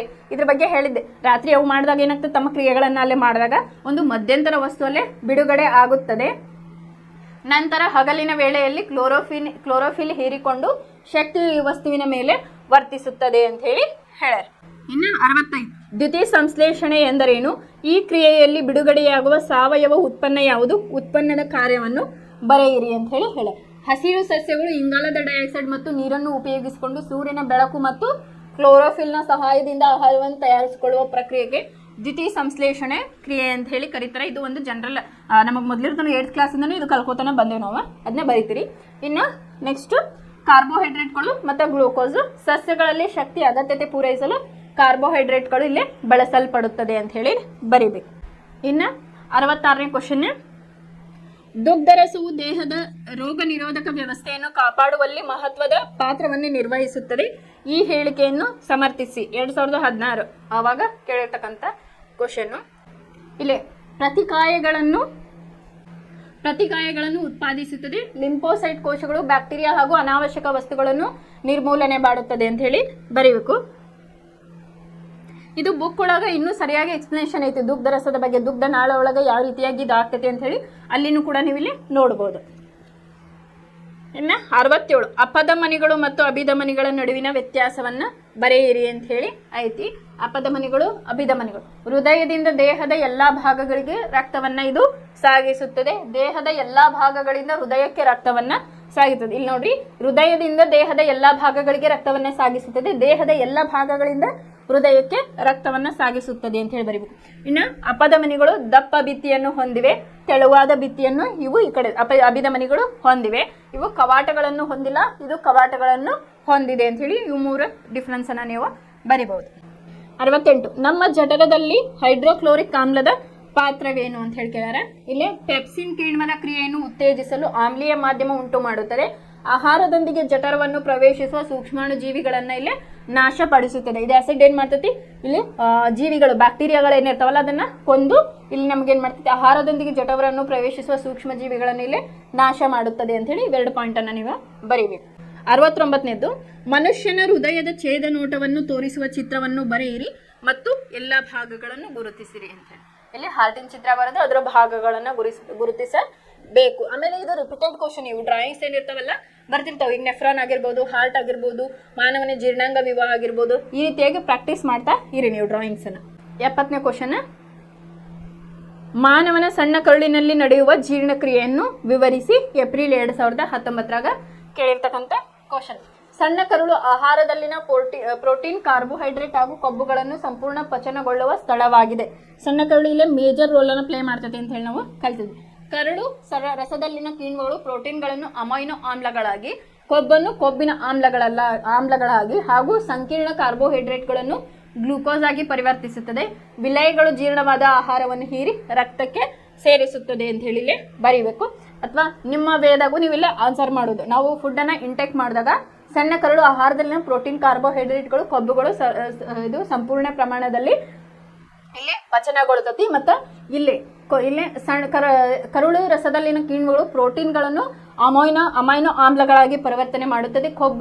ಕೊಬ್ಬಿನ ಆಮ್ಲಗಳಾಗಿ ಮಾಡುತ್ತದೆ ಹಾಗೂ ಸಂಕೀರ್ಣ ಕಾರ್ಬೋಹೈಡ್ರೇಟ್ಗಳನ್ನು ಇಲ್ಲಿ ಗ್ಲೂಕೋಸ್ ಆಗಿ ಪರಿವರ್ತನೆಯನ್ನು ಮಾಡ್ತಾವು. ಮತ್ತು ವಿಲಯಗಳು ಜೀರ್ಣವಾದ ಆಹಾರವನ್ನು ಹೀರಿ ರಕ್ತಕ್ಕೆ ಸೇರಿಸುತ್ತದೆ ಅಂತ ಹೇಳಿ ನೀವು ಇಲ್ಲಿ ಬರೆಯಬಹುದು. 70, ಸಸ್ಯಗಳಲ್ಲಿ ಆಹಾರ ವಸ್ತುಗಳ ಸ್ಥಾನಾಂತರಣ ಕ್ರಿಯೆಯನ್ನು ವಿವರಿಸಿ. April 2019 direct question. ಇಲ್ಲಿ ಆನ್ಸರ್ ಅವ್ರು ಕೊಟ್ಟಿಲ್ಲ. ಇದ್ರ ಬಗ್ಗೆ ನಾನು ಹೇಳಿದ್ದೆ ವಸ್ತು ಸ್ಥಾನಾಂತರಣ ಬಗ್ಗೆ ಬುಕ್ ಒಳಗೈತಿ, ಅಲ್ಲಿ ನೋಡ್ರಿ, ಅಲ್ಲಿ ಗೊತ್ತಾಗಿಲ್ಲ ನಂಗೆ ಕಮೆಂಟ್ ಸೆಕ್ಷನ್ ಒಳಗೆ ಹಾಕ್ರಿ, ನಾ ಇದ್ರ ಬಗ್ಗೆ ನಿಮ್ಗೆ ಹೇಳ್ಕೊಡ್ತೇನೆ. ಇಲ್ಲ ಐತೆ ನೋಡ್ರಿ. ಸಸ್ಯಗಳಲ್ಲಿ ಆಹಾರ ವಸ್ತುಗಳ ಸ್ಥಾನಾಂತರಣವು ಕ್ರಿಯೆಯು ಫ್ಲೋಯಂ ಅಂಗಾಂಶದಲ್ಲಿ ಜರುಗುತ್ತದೆ. ಆಹಾರ ಮತ್ತು ಇತರ ವಸ್ತುಗಳ ಸ್ಥಾನಾಂತರಣವು ಜರಡಿನಾಳದ ಪಾರ್ಶ್ವ ಸಂಗಾತಿ ಜೀವಕೋಶಗಳ ಸಹಾಯದಿಂದ ಮೇಲ್ಮುಖ ಹಾಗೂ ಕೆಳಮುಖ ಎರಡೂ ದಿಕ್ಕುಗಳಲ್ಲಿ ನಡೆಯುತ್ತದೆ ಅಂತ ಹೇಳಿ ಬರೀಬೇಕು. ಅಭಿಸರಣ ಒತ್ತಡದಿಂದ ಈ ಕ್ರಿಯೆಯು ಸಾಧಿಸಲಾಗುತ್ತದೆ ಅಂತ ಹೇಳಿ. ಈಗ ನಾವು ಸಸ್ಯಗಳೊಳಗೆ ಕ್ಸೈಲಮ್ ಮತ್ತು ಫ್ಲೋಯಂ ಬಗ್ಗೆ ಓದಿದ್ವಿ. ಕ್ಸೈಲಮ್ ನೀರನ್ನು ಸಾಗಿಸುತ್ತದೆ ಮತ್ತು ಫ್ಲೋಯಂ ಸಸ್ಯದ ವಿವಿಧ ಭಾಗಗಳಿಗೆ ಆಹಾರವನ್ನ ಸಾಗಿಸುತ್ತದೆ. ಮತ್ತೆ ಇಲ್ಲಿ ಏನಾಗಿರ್ತಾವೆ ಸಂಗಾತಿ ಜೀವಕೋಶಗಳು ಅಂತ ಹೇಳಿ ನಾವು ಕರಿತೀವಿ. ಅದರದ್ದು ರೋಲ್ ಎಲ್ಲ ನಾವು ಓದಿದ್ದೈತಿ. ಸೊ ನೀವು ಇಲ್ಲಿ ಇದಿಷ್ಟು ಬರೆದ್ರೆ ಸಾಕು. ಸಸ್ಯಗಳಲ್ಲಿ ಆಹಾರ ವಸ್ತುಗಳ ಸ್ಥಾನಾಂತರಣ ಕ್ರಿಯೆಯು ಫ್ಲೋಯಂ ಅಂಗಾಂಶದಿಂದ ಜರುಗುತ್ತದೆ. ಆಹಾರ ಮತ್ತು ಇತರ ವಸ್ತುಗಳ ಸ್ಥಾನಾಂತರಣವು ಜರಡಿನಾಳದ ಪಾರ್ಶ್ವ ಸಂಗಾತಿ ಜೀವಕೋಶಗಳ ಸಹಾಯದಿಂದ ಮೇಲ್ಮುಖ ಹಾಗೂ ಕೆಳಮುಖ ಎರಡೂ ದಿಕ್ಕುಗಳಲ್ಲಿ ನಡೀತೈತಿ ಅಂತ ಹೇಳಿ ಬರಿಬೇಕು. ಆಮೇಲೆ ಅಭಿಸರಣ ಒತ್ತಡದಿಂದ ಈ ಕ್ರಿಯೆ ಸಾಧಿಸಲಾಗುತ್ತದೆ ಅಂತ ಹೇಳಿ ಬರಿಬೇಕು. ಕೆಳಗೆ ಕೊಟ್ಟಿರುವ ಚಿತ್ರಗಳು 3 ಬೇರೆ ಬೇರೆ ಪ್ರಾಣಿಗಳ ಹೃದಯವನ್ನು ಪ್ರತಿನಿಧಿಸುತ್ತದೆ. ಅದನ್ನು ಗಮನಿಸಿ ಪ್ರಶ್ನೆಗಳಿಗೆ ಉತ್ತರಿಸಿ ಅಂತ ಹೇಳಿ ಕೊಟ್ಟಾರ. ಫಸ್ಟು 2 ಕೋಣೆಯ ಹೃದಯವನ್ನ ಇಲ್ಲೇ ಕೊಟ್ಟಾರ. ಆಮೇಲೆ 4 ಕೋಣೆಯ ಹೃದಯವನ್ನ, ಆಮೇಲೆ 3 ಕೋಣೆಯ ಹೃದಯವನ್ನ ಇಲ್ಲೇ ಕೊಟ್ಟಾರ. ಫಸ್ಟ್ನೇದು ಆನ್ಸರು ಹೃದಯ ಅಂತ ಹೇಳಿ ಬರಿಬೇಕು ನೀವು. ಆಕ್ಸಿಜನ್ ಯುಕ್ತ ಮತ್ತು ಆಕ್ಸಿಜನ್ ರಕ್ತವು ಪ್ರತ್ಯೇಕವಾಗಿ ಸಾಗಾಣಿಕೆಯಾಗುತ್ತದೆ. ಆಮೇಲೆ ದೇಹಕ್ಕೆ ಗರಿಷ್ಠ ಪ್ರಮಾಣದ ಆಕ್ಸಿಜನ್ ಇಲ್ಲೇ ಒದಗಿಸುತ್ತದೆ ಅಂತೇಳಿ. ನೀವು ಇಲ್ಲಿ ಏನ್ ಆನ್ಸರ್ ಮಾಡ್ಬೇಕು ಅಂತಂದ್ರೆ, ಒಂದೇದು 2 ಕೋಣೆಯ ಹೃದಯ ಯಾವ ಪ್ರಾಣಿಗಳಲ್ಲಿ ಇರುತ್ತದೆ ಬರೀಬೇಕು. 4 ಕೋಣೆಯ ಹೃದಯ ನಮ್ಮೊಳಗಿರ್ತೈತಿ, ಅದನ್ನ ಬರೀಬೇಕು. ಆಮೇಲೆ 3ನೇದು ಕಪ್ಪೆ, ಇಂಥದ್ರಾಗ 3 ಕೋಣೆಯ ಹೃದಯ ಇರ್ತದೆ ಸ್ತನಿಗಳಲ್ಲಿ. ಅದ್ರ ಬಗ್ಗೆ ನೀವು ಎಕ್ಸ್ಪ್ಲೇನ್ ಅನ್ನ ಮಾಡಿದ್ರೆ ಇಲ್ಲಿ ಸಾಕು. 73 ರಕ್ತ ಪರಿಚಲನೆಯಲ್ಲಿ ಅಪಧಮನಿ, ಅಭಿಧಮನಿ ಮತ್ತು ಲೋಮನಾಳಗಳ ಕಾರ್ಯಗಳು ಹೇಗೆ ಒಂದಕ್ಕೊಂದು ಸಂಬಂಧಿಸಿವೆ ವಿವರಿಸಿ ಅಂತ ಹೇಳಿ ಹೇಳ್ಯಾರ. ಅಪಧಮನಿಗಳು ರಕ್ತವನ್ನು ಹೃದಯದಿಂದ ದೇಹದ ವಿವಿಧ ಅಂಗಗಳಿಗೆ ಕೊಂಡೊಯ್ಯುತ್ತದೆ.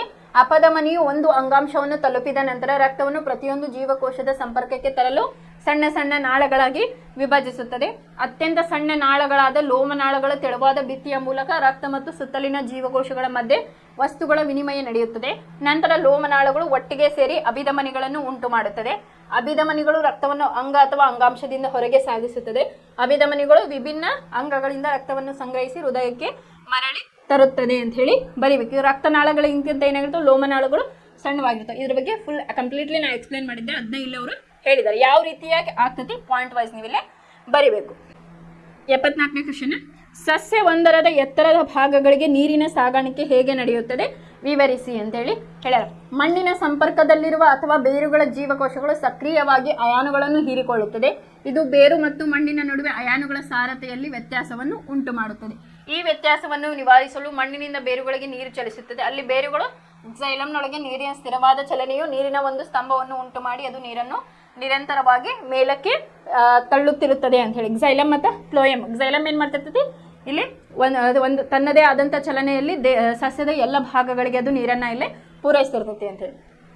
ಬಾಷ್ಪ ವಿಸರ್ಜನೆಯಲ್ಲಿ ಎಲೆಗಳ ಪತ್ರರಂಧ್ರಗಳಿಂದ ಆವಿಯಾಗಿರುವ ನೀರಿನ ಅಣುಗಳ ಶೋಷಣೆಯನ್ನು ಉಂಟು ಮಾಡುತ್ತದೆ. ಇದು ಬೇರುಗಳ ಕ್ಸೈಲಮ್ ಕೋಶಗಳಿಂದ ನೀರನ್ನು ಎಳೆದುಕೊಳ್ಳುತ್ತದೆ. ಬಾಷ್ಪ ವಿಸರ್ಜನೆಯನ್ನು ತನ್ನಲ್ಲಿರ್ತಕ್ಕಂಥ ಸಸ್ಯದಲ್ಲಿರ್ತಕ್ಕಂಥ ಹೆಚ್ಚುವರಿ ನೀರನ್ನು ಅದು ಹೊರಗಡೆ ಹಾಕ್ತದೆ. ಆದ್ದರಿಂದ ನಾವು ಗಿಡದತ್ತ ಹೋದಾಗ ನಮ್ಗೆ ತಂಪು ಫೀಲ್ ಆಗ್ತಿರ್ತೈತಿ. ಮತ್ತಿದೇನು ಶೋಷಣೆ ಅಂತಂದ್ರೇನು, ಎತ್ತರದ ಗಿಡಗಳಲ್ಲಿ ಅದು ತುದಿವರೆಗೂ ಹೋಗ್ಬೇಕಲ್ಲ ನೀರಿಂದ, ಅದು ಶೋಷಣೆಯಿಂದ ಸಾಕ್ತಾ ಇರ್ತೈತಿ ಅಂತೇಳಿ ಅದರ ಕೆಲಸವನ್ನ ಅದು ಮಾಡ್ತಾ ಇರ್ತೈತಿ ಅಂತ ಹೇಳಿ ಬರೀಬೇಕು. 75 ಮೀನುಗಳು ಮತ್ತು ಮನುಷ್ಯರಲ್ಲಿ ನಡೆಯುವ ರಕ್ತ ಪರಿಚಲನೆಯ ವ್ಯವಸ್ಥೆಗಳ ನಡುವಿನ ವ್ಯತ್ಯಾಸವನ್ನ ಬರೆಯಿರಿ. ಮೀನುಗಳು, ಮನುಷ್ಯ. ಇದು 2 ಕೋಣೆಯ ಹೃದಯ, ಇದು 4 ಕೋಣೆಯ ಹೃದಯ. ಇಮ್ಮಡಿ ರಕ್ತ ಪರಿಚಲನೆ ಕಂಡು ಬರುವುದಿಲ್ಲ. ಇಲ್ಲಿ ಇಮ್ಮಡಿ ರಕ್ತ ಪರಿಚಲನೆ ಕಂಡು ಬರುತ್ತದೆ. ಆಮ್ಲಜನಕ ಸಹಿತ ರಕ್ತವು ಕಿವಿರುಗಳಿಂದ ನೇರವಾಗಿ ದೇಹದ ಭಾಗಗಳಿಗೆ ಚಲಿಸುತ್ತದೆ. ಇಲ್ಲಿ ಆಮ್ಲಜನಕ ಸಹಿತ ರಕ್ತವು ಉಸಿರಾಟದ ಅಂಗದ ಮೂಲಕ ಹೃದಯಕ್ಕೆ ಸರಬರಾಜಾಗಿ ನಂತರ ದೇಹದ ಎಲ್ಲ ಭಾಗಗಳಿಗೆ ಇಲ್ಲಿ ತಲುಪ್ತತೆ ಅಂತ ಹೇಳಿ ನೀವು ಬರೆಯಬಹುದು. ಆಮೇಲೆ ಇವು ಶೀತ ರಕ್ತ ಪ್ರಾಣಿಗಳು, ಇವು ಮಾನವ ಏನು ಬಿಸಿ ರಕ್ತ ಪ್ರಾಣಿ ಅಂತ ಹೇಳಿ ಅದನ್ನು ಕೂಡ ನೀವು ಇಲ್ಲೇ ಬರಿಬಹುದು. ಎಕ್ಸಾಂಪಲ್ಸ್ನ ಕೂಡ ಇಲ್ಲ, ಜಲಚರ ಜೀವಿಗಳು ಮತ್ತು ನಾವು ಇಲ್ಲಿ ಅಂತ ಹೇಳಿ ಬರಿಬಹುದು. ಇನ್ನೊಂದೆರಡು ಎಕ್ಸಾಂಪಲ್ ಆ ರೀತಿಯಾಗಿ ನೀವು ಬರಿಬಹುದು. 76ನೇದು ಮಾನವನಲ್ಲಿ ಇಮ್ಮಡಿ ರಕ್ತ ಪರಿಚಲನೆಯ ಹಂತಗಳನ್ನು ವಿವರಿಸಿ ಅಂತ ಹೇಳಿ. 1ನೇದು ಆಕ್ಸಿಜನ್ ಸಮೃದ್ಧ ರಕ್ತವು ಶ್ವಾಸಕೋಶಗಳಿಂದ ಎಡ ಹೃತ್ಕರ್ಣಕ್ಕೆ ಬರುತ್ತದೆ. ಎಡ ಉತ್ಕರ್ಣವು ಸಡಿಲಗೊಂಡು ಸಂಕುಚಿಸಿದಾಗ ಎಡ ಹೃತ್ಕುಕ್ಷಿ ಹಿಗ್ಗಿ ರಕ್ತವು ವರ್ಗಾವಣೆ ಆಗುತ್ತದೆ. 3 ಎಡ ಹೃತ್ಕುಕ್ಷಿಯು ಸಂಕುಚಿಸಿದಾಗ ರಕ್ತವು ದೇಹದೊಳಗೆ ಮಹಾಪಧಮನಿಯ ಮೂಲಕ ಪಂಪ್ ಮಾಡಲ್ಪಡುತ್ತದೆ. ಆಕ್ಸಿಜನ್ ರಹಿತ ರಕ್ತವು ಬಲ ಹೃತ್ಕರ್ಣಕ್ಕೆ ಉಚ್ಚ ಅಭಿಧಮನಿ ಮತ್ತು ನೀಚ ಅಭಿಧಮನಿಯ ಮೂಲಕ ಬಲ ಹೃತ್ಕರ್ಣಕ್ಕೆ ಬರುತ್ತದೆ. ಬಲ ಉತ್ಕರ್ಣವು ಸಂಕುಚಿಸಿದಾಗ ರಕ್ತವು ಬಲ ಹೃತ್ಕರ್ಷಿಗೆ ವರ್ಗಾಯಿಸುತ್ತದೆ. ಬಲ ಹೃತ್ಕರ್ಷಿಯು ಸಂಕುಚಿತಗೊಂಡಾಗ ರಕ್ತವು ಆಕ್ಸಿಜನ್ ಪೂರಿತಗೊಳ್ಳಲು ಶ್ವಾಸಕೋಶಕ್ಕೆ ಇಲ್ಲಿ ತಲುಪುತ್ತದೆ. ಇಲ್ಲೇನ್ ಮಾಡ್ಯಾರಪ್ಪ ಅಂತಂದ್ರೆ ಕಂಪ್ಲೀಟ್ಲಿ ಇಲ್ಲೇ ಹೃದಯದ ಭಾಗಗಳು ಏನು ಕೆಲಸವನ್ನ ಮಾಡ್ತಾವಲ್ಲ ಅದನ್ನೇ ಇಲ್ಲಿ ಸಿಂಪ್ಲಿಫೈ ಆಗಿಲ್ಲೇ ಎಕ್ಸ್ಪ್ಲೇನ್ ಮಾಡ್ಯಾರ. ಈಗ ಫಸ್ಟ್ ನೋಡ್ರಿ, ಆಕ್ಸಿಜನ್ ಏನ್ ಮಾಡ್ತೈತಿ, ಆಮೇಲೆ ಎಡ ಉತ್ಕರ್ಣ ಎಡ ಹೃತ್ಕರ್ಷಿ ಏನ್ ಮಾಡ್ತೈತಿ, ಬಲ ಉತ್ಕರ್ಣ ಬಲ ಹೃತ್ಕರ್ಷಿ ಏನ್ ಮಾಡ್ತೈತಿ ಅಂತೇಳಿ ಕಂಪ್ಲೀಟ್ ಇಲ್ಲೇ ಎಕ್ಸ್ಪ್ಲೇನ್ ಅನ್ನ ಮಾಡಿದ್ದಾರೆ. ಇನ್ನು 79ನೇ ಕ್ವಶನ್ ಮಾಡೆಲ್ ಕ್ವಶನ್ ಪೇಪರ್ 2023 ಒಳಗ ನೆಫ್ರಾನ್ಗಳ ರಚನೆ ಮತ್ತು ಕಾರ್ಯವನ್ನ ವಿವರಿಸಿ ಅಂತ ಹೇಳಿ ಹೇಳ್ಯಾರ. ನೆಫ್ರಾನ್ಗಳು ಮೂತ್ರ ಜನಕಾಂಗಗಳ ರಚನಾತ್ಮಕ ಮತ್ತು ಕಾರ್ಯಾತ್ಮಕ ಘಟಕವಾಗಿದೆ. ನೆಫ್ರಾನ್ ಗ್ಲಾಮುರಲಸ್ ಬೌಮನ್ ಹೊದಿಕೆ ಮತ್ತು ಹೆನ್ಲೆಯ ಕುಣಿಕೆಗಳೆಂಬ ಪ್ರಮುಖ ಭಾಗಗಳನ್ನು ಹೊಂದಿವೆ. ನೆಫ್ರಾನ್ಗಳು ರಕ್ತವನ್ನು ಶುದ್ಧೀಕರಿಸುವ ಮೂತ್ರಜನಕಾಂಗದ ಘಟಕವಾಗಿದೆ. ಇವು ಮೂತ್ರಗಳಲ್ಲಿ ರಕ್ತದಿಂದ ಯೂರಿಯಾ ಅಥವಾ ಯೂರಿಕ್ ಆಮ್ಲಗಳಂತ ನೈಟ್ರೋಜನ್ ಯುಕ್ತ ತ್ಯಾಜ್ಯಗಳನ್ನು ಇದು ಹೊರ ಹಾಕ್ತೈತಿ. ಯೂರಿನಲ್ಲಿ ಸ್ಟೋರ್ ಆಗಿರ್ತೈತಿ ಇಲ್ಲಿ ನೆಫ್ರಾನ್ ಒಳಗೆ. ಅದರದ ಕಾರ್ಯವನ್ನು ನಾನು ಈಗಾಗಲೇ ಕ್ಲಾಸ್ ಒಳಗೆ ಇನ್ ಡೀಟೇಲ್ ಆಗಿ ಎಕ್ಸ್ಪ್ಲೇನ್ ಮಾಡೀನಿ. ಇದ್ರೊಳಗೆ ಇಷ್ಟು ಪಾಯಿಂಟ್ಸನ್ನು ನೀವು ಎಕ್ಸ್ಪ್ಲೇನ್ ಮಾಡಿದ್ರೆ ಸಾಕು. 83ನೇ ಕ್ವಶನ್ ಏಪ್ರಿಲ್ 2025 ಹೋದ ವರ್ಷ ಕೇಳಿರೋದು. ಮಾನವನ ಜೀರ್ಣನಾಳದಲ್ಲಿ ಕೆಳಗಿನ ಕಿಣ್ವಗಳ ಪಾತ್ರವೇನು ಅಂದ್ರೆ ಎಂಜೈಮ್ಸ್. 1ನೇದು ಟ್ರಿಪ್ಸಿನ್, 2ನೇದು ಅಮೈಲೇಸ್, 3ನೇದು ಲೈಪೇಸ್, 4ನೇದು ಪೆಪ್ಸಿನ್. ಇಲ್ಲಿ ಎಂಜೈಮ್ಸ್ ಬಗ್ಗೆ ನಾನು ಹೇಳಿದ್ದೆ. ಈಗ ಫಾರ್ ಎಕ್ಸಾಂಪಲ್ ಅಮೈಲೇಸ್ ಪಿಷ್ಟವನ್ನ ಕಾರ್ಬೋಹೈಡ್ರೇಟ್ಗಳಾಗಿ ಮಾಡ್ತೈತಿ. ಅದೇ ರೀತಿಯಾಗಿ ಟ್ರಿಪ್ಸಿನ್, ಲೈಪೇಸ್, ಪೆಪ್ಸಿನ್ ಇದು ಡೈರೆಕ್ಟ್ ಕ್ವಶನ್ ಆಯ್ತು ನಿಮಗೆ. ಇದ್ರ ಬಗ್ಗೆ ಏನು ಕನ್ಫ್ಯೂಷನ್ಸ್ ಇಲ್ಲ. ನೀವು ಅದನ್ನ ಆನ್ಸರ್ನ ಬುಕ್ ನೋಡೇ ಇಲ್ಲೇ ಬರೀಬಹುದು. ಇಲ್ಲಿ ನೋಡ್ರಿ, ಆಹಾರದಲ್ಲಿನ ಪ್ರೋಟೀನ್ ಅನ್ನು ಜೀರ್ಣಿಸುತ್ತದೆ. ಯಾವುದು ಇದು ಟ್ರಿಪ್ಸಿನ್. ಅಮೈಲೇಸ್ ಏನ್ ಮಾಡ್ತೈತಿ, ಪಿಷ್ಟ ಎಂಬ ಸಂಕೀರ್ಣ ಅಣುವನ್ನು ವಿಭಜಿಸಿ ಫುಡ್ ಅನ್ನ ಸಕ್ಕರೆಯಾಗಿ ಬಿಡುಗಡೆ ಮಾಡುತ್ತದೆ. ಎಮಲ್ಸೀಕರಣ ಕೊಬ್ಬುಗಳನ್ನು ವಿಭಜಿಸುತ್ತದೆ ಅಂತ ಹೇಳಿ ಬರೀಬಹುದು. ಇದು ಎಂಜೈಮ್ಸ್ ಬಗ್ಗೆ ನಿಮ್ಗೆ ಇನ್ ಡೀಟೇಲ್ ಆಗಿ ನಾ ಕ್ಲಾಸ್ ಒಳಗೆ ಹೇಳಿನಿ. ಅದನ್ನ ಇಲ್ಲಿ ಕಾರ್ಯವನ್ನು ಬರೆದ್ರೆ ನೀವು ಸಾಕು. ಇನ್ನು ಸ್ವಪೋಷಕ ಮತ್ತು ಪರಪೋಷಕಗಳ ಪೋಷಣೆಗಳ ನಡುವಿನ ವ್ಯತ್ಯಾಸಗಳು. ಸ್ವಪೋಷಕಗಳು ತಮಗೆ ಬೇಕಾದ ಆಹಾರವನ್ನು ತಾವೇ ತಯಾರಿಸಿಕೊಳ್ಳುತ್ತವೆ. ಎಕ್ಸಾಂಪಲ್ ಸಸ್ಯಗಳು. ಆಹಾರಕ್ಕಾಗಿ ಇತರೆ ಜೀವಿಗಳನ್ನು ಅವಲಂಬಿಸಿರುತ್ತದೆ ಅವ ಪರಪೋಷಕಗಳು ಅಂತ ಹೇಳಿ ನಾವು ಕರಿತೀವಿ. ನಿರವಯವ ಮೂಲಗಳಿಂದ ಸಾವಯವ ಆಹಾರವನ್ನು ತಯಾರಿಸಲಾಗುತ್ತದೆ. ಸಾವಯವ ಆಹಾರವನ್ನು ಸಸ್ಯ ಮತ್ತು ಪ್ರಾಣಿಗಳ ಮೂಲಗಳಿಂದ ಇದು ಪಡೆಯುತ್ತದೆ. ಎಲ್ಲಾ ಹಸಿರು ಸಸ್ಯಗಳಲ್ಲಿ ಸ್ವಪೋಷಣೆ ಕಂಡು ಬರುತ್ತದೆ. ಹರಿತಿಲ್ಲದ ಸಸ್ಯಗಳು ಮತ್ತು ಎಲ್ಲಾ ಪ್ರಾಣಿಗಳಲ್ಲಿ ಪರಪೋಷಣೆ ನಡೆಯುತ್ತದೆ. ಇದ್ರೊಳಗೆ ನಾನು ಸಾಕಷ್ಟು ಎಕ್ಸಾಂಪಲ್, ವಿವಿಧ ರೀತಿಯ ಎಕ್ಸಾಂಪಲ್ ಅನ್ನ ತಗೊಂಡು ನಿಮ್ಗೆ ಎಕ್ಸ್ಪ್ಲೇನ್ ಅನ್ನ ಆಲ್ರೆಡಿ ಈಗ ಮಾಡಿದ್ದೀನಿ.